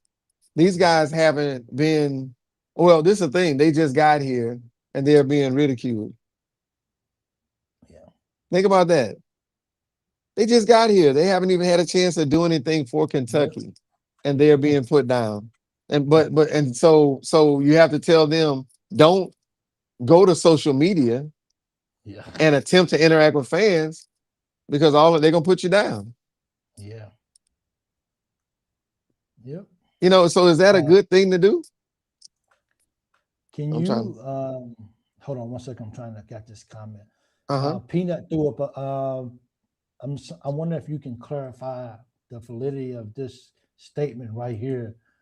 I got to get it up. Speaking Peanut about the says, Mizzou game. "Yeah, what Okay. happened at the end? I heard the shot was supposed to be Cam's, but they didn't get it to him." I don't know. Okay. I really don't know. Yeah. You know, when you lose, it's just not a good thing. So I really don't get into it with him. Yeah. These kids, they support each other. They battle every day. And I don't know the play. I don't know if it was a play or a modification or if he was a decoy. I don't quite know how that was supposed to be done. But, you know, it could have been. I mean, it happens sometimes. You know, Yeah. people take the shot. And, you know, Coach Pope might have drawn it up a certain way, and you know, people are just take it upon themselves and do something. I mean, Cam might be asked to do that, and you got to take that, you know, as it is. But we beat him in the SEC tournament. Yep. True That was our fact. first game too. So we came back and beat him. So Took care of business. yes, sir. Wild Kentucky Tomcat says, he says Pope is working hard to do right at Kentucky. It's not about the money, but Pope wants to win championships here. Some critics are making money on the Wildcats brands and talking cats get them paid. I said that earlier, Wildcat. That's why a lot of these broadcasts online are. That's why they continuously make the Kentucky content is because Kentucky BBN is so big. You know, a lot of teams have already completely basketball season doesn't start until October, November. We'll see you then. Kentucky basketball, it goes year round for a lot of people. Right. So because of that, and because they don't have a lot of content on other teams to talk about, then that's when they go and they want to talk about Kentucky because Kentucky fans are looking for anything related to Kentucky. I mean, Yes. they're watching my show. So, like I said, they're watching my show. So they're looking for material. And if they're watching my show, of course they're going to go watch Goodman and all those other guys talk Yeah. because those shows are much bigger than mine. They just are. And so yeah. But you know why I'm on Yeah. here? What's that? Because everybody's important. So Everybody's important. even the Yes, people that I absolutely. don't agree with, even the Yeah, people absolutely. Yeah. that are saying things that people say are negative, Yeah. hey, I don't mind speaking with anybody. Yeah. I respect everybody's opinion. I may not agree with it, but that's what's good about this show. And the people that criticize, I know they care because they come here. Yeah. So I'm not going to downplay how they feel. I'm just saying if we want a mutual goal, how about we try to do it different? That's all I'm saying. But express any way you feel, but you know, don't make it personal.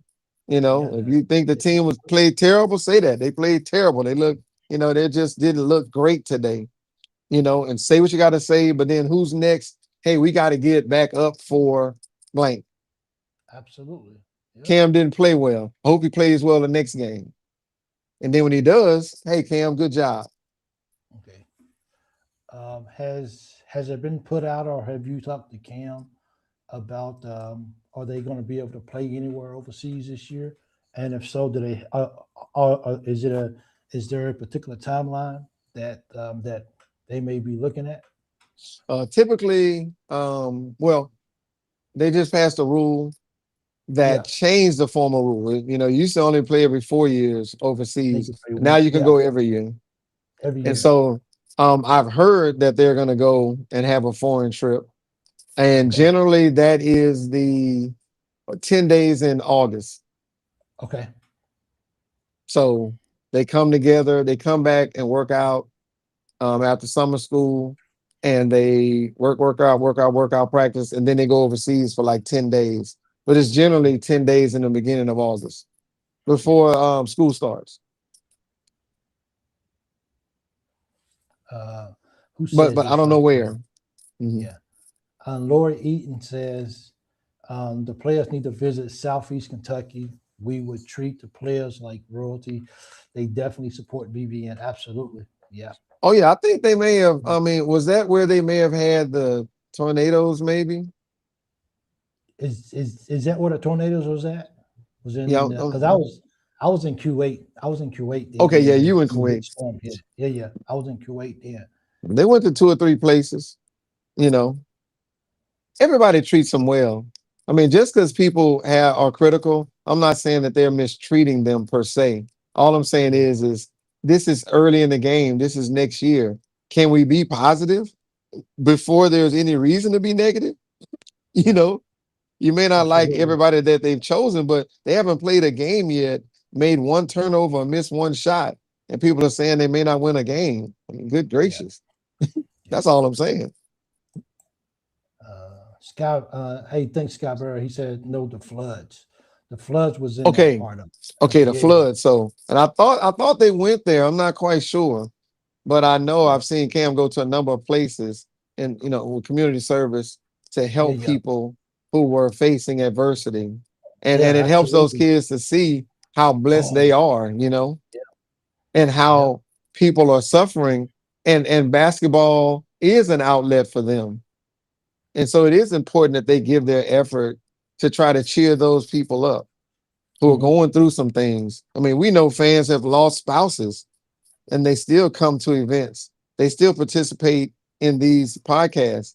And Yeah. and that's why I want to come, because I appreciate all of them for supporting Kentucky basketball as a whole in general. And specifically, there are some that support my son, and I really appreciate it because he's away from home. Yeah. To kind of double back on the question when you said about Mark Pope and what was I looking for? I'm looking for somebody who would be like a father figure to Yeah. him, who's doing positive things off the court as well, carrying himself in a way that I would want Cam to carry himself. And so that's important. And I said, Pope is a good guy. He's a family man and he coaches. He loves his wife. He loves his daughters. Hard on his sons and son-in-law, Yeah. but Really. but he's a good guy. He's really Yeah. into Kentucky. He really loves Kentucky. He hates that he can't be more successful, and that's why every year he's trying to pick people, and he's hoping that he'll give Kentucky. It's as much for them as it is for him that he wants Absolutely. success. He Yeah. really does want kids to be successful individually. He wants the team to be successful. He wants BBN to be happy. Because notice, he's never said one negative thing about BBN. Think about it. He's never said anything negative. He believes BBN, they have a right to their opinion, good or bad. Yeah. Yeah. And I will always believe that, I'm not here to tell people how to feel, how to think. But I think at the end of the day, I think collectively as a group, the BBN, I think when we do get behind and when we do support our cats, Yes, even in the storms, I think it can make a difference. And if nothing else, you can look yourself in the mirror and you can say, "Hey, I tried to do my part, and I tried to be positive."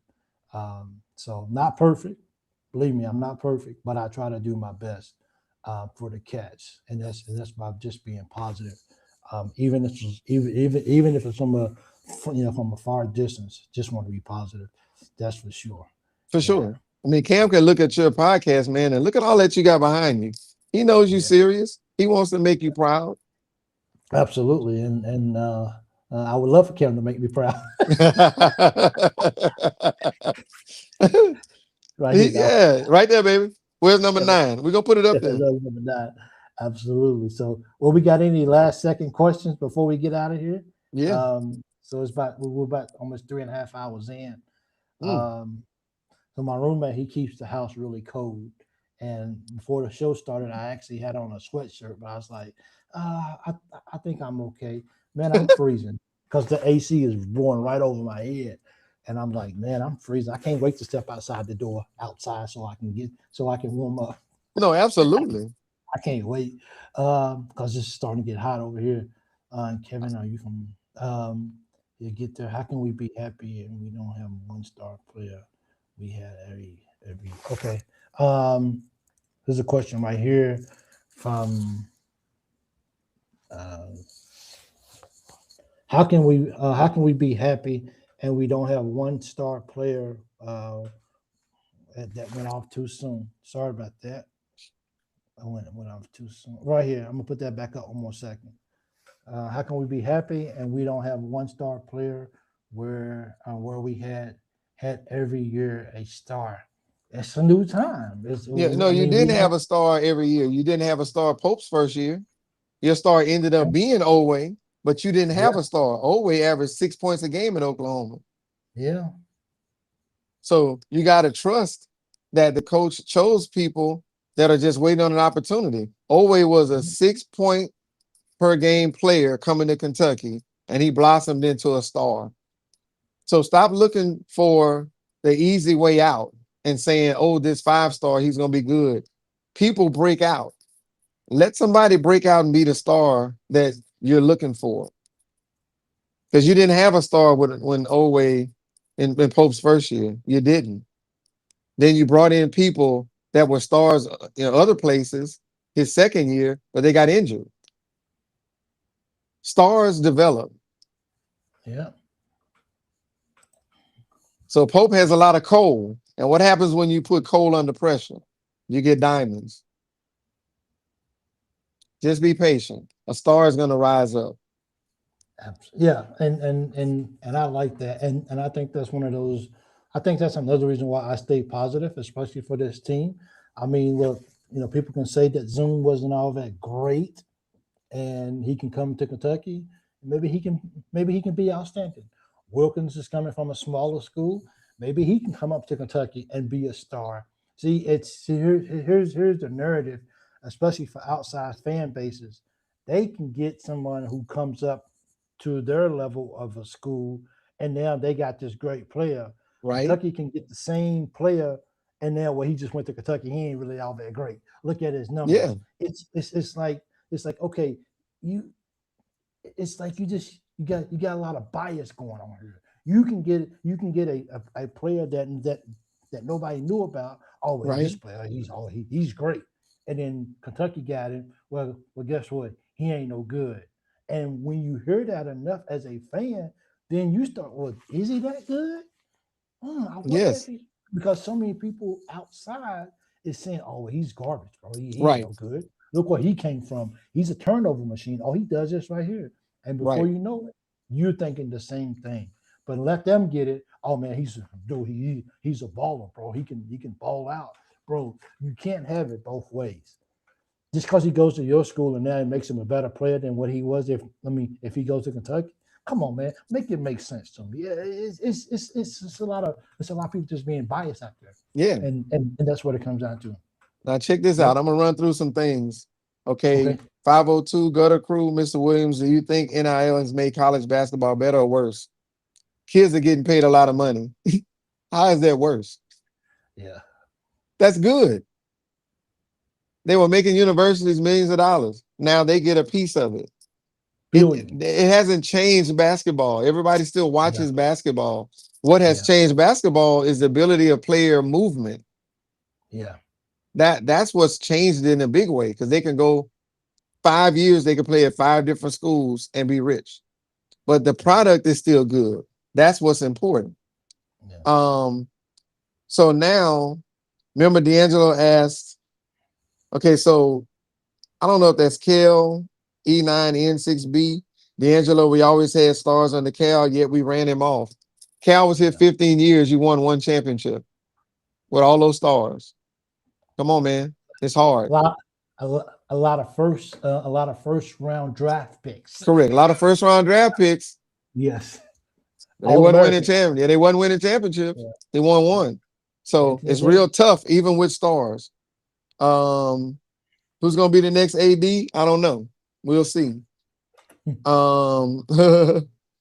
Does UK so these are different things. And I'm just trying to just kind of flip through here and just look at people. Like I said, I mean, throw the questions out here, man, because I'm inside. I'm looking at these kids. I talk to all these kids. Braden is ready to come in here and make an impact, just like Reeves Potter. Mason Williams. I haven't talked to him, but I've had encounters with Coach Mo Williams. You know, he's a real cool guy. You know, he can still play. Unfortunately, he hasn't beaten Cam in a shooting contest yet. You know, let him keep trying. And That's what dreams are for. Keep trying. that's what dreams are for, man. And I reached out to him the other day. oh, you did? Yeah. Man, I'm gonna get up there and talk. I think, you know, I'm gonna talk to him for you. Yeah. Yeah, I'm gonna talk to him for you. You see any more of these questions? Because I just want to kind of tap into everybody because I won't always be able to be available. Yeah, Trace talks about players when I see. Yeah. I see Clyde Elair. He said it wouldn't have made a difference if we had no injuries. The team just wasn't a good fit together. They were a good fit. They beat a team that was, you know, not far from the Final Four, which is St. John's. They were a good fit. Yeah. The fit problem came when the hurt people couldn't play. They were the starters. Yeah. So there you had to put everybody else together. So what was left ended up not being the best fit. But if we had the first people, yes, it was a good fit. And yes, somebody said the national media needs Kentucky, period. That's a fact. Yes, they do. That's a fact. Yep. And that won't change anytime soon. When Kentucky's good, college basketball is that much better. Yes. And with Wild Kentucky Tomcat, they had some terrible games, but I love those Wildcats. Thank you. That's the truth. Yeah. That's a fact. Terrible games. Still love them anyway. Yeah. That's what I'm talking about. That's a fact. I mean, you know, it's nobody's gonna sit there and say, "Oh, that's wrong." Did I miss something? Do you like bourbon? No, I don't drink anymore. I chose the wrong time to stop drinking. I don't know what the problem is. You know, I stopped. I mean, I wasn't a big drinker, to be honest with you. But I was in '95. I was in a party in Italy, and I had a Budweiser in my hand, and I looked at it. And I was like, "Man, you're too cool for this." I pulled it out, and that was it. Yeah. Yeah. Wow. Yeah. No, I mean, hey, look, man, I want to make sure I'm not missing anything. Oh, I like that one from 502 Gutter. He says, "Do you think players making different amounts of money causes animosity and hurt team chemistry?" It hadn't happened in the pros. How can it happen now?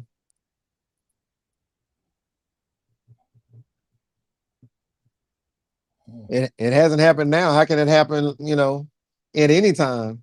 LeBron makes $50 million a year. Austin Reeves makes what? 10, 15? Yeah. You got to do your job. If you do what you're supposed to do, you can make 50.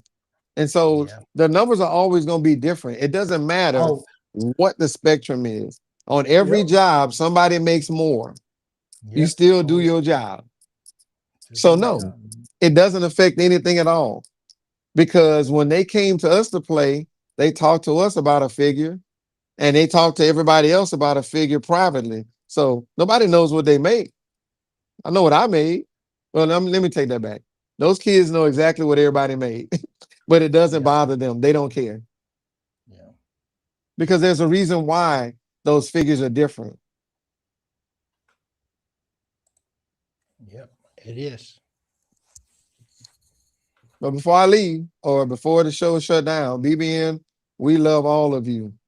Yes. Right? Even though we don't always agree, we still on the same team. Yeah, absolutely.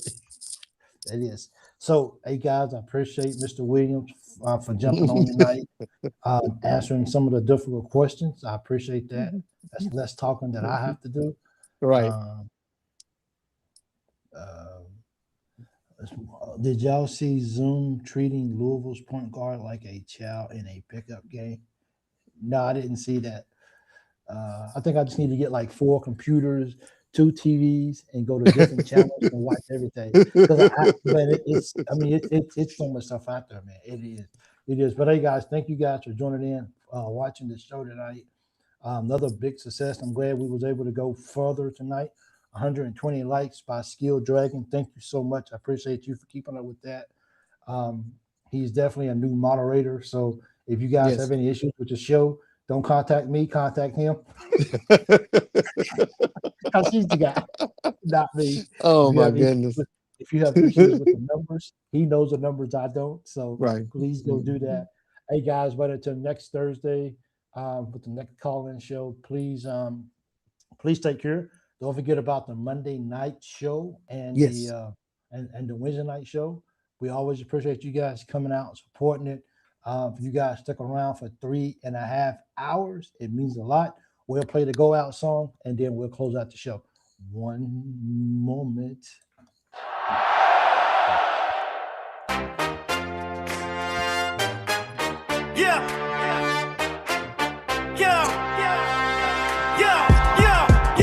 Check it out, it's the show, you know.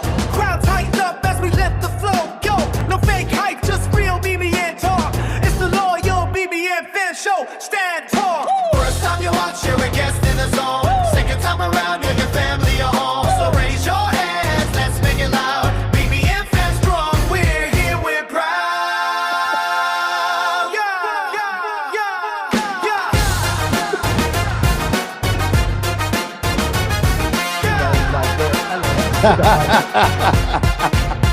Put the hard hand out.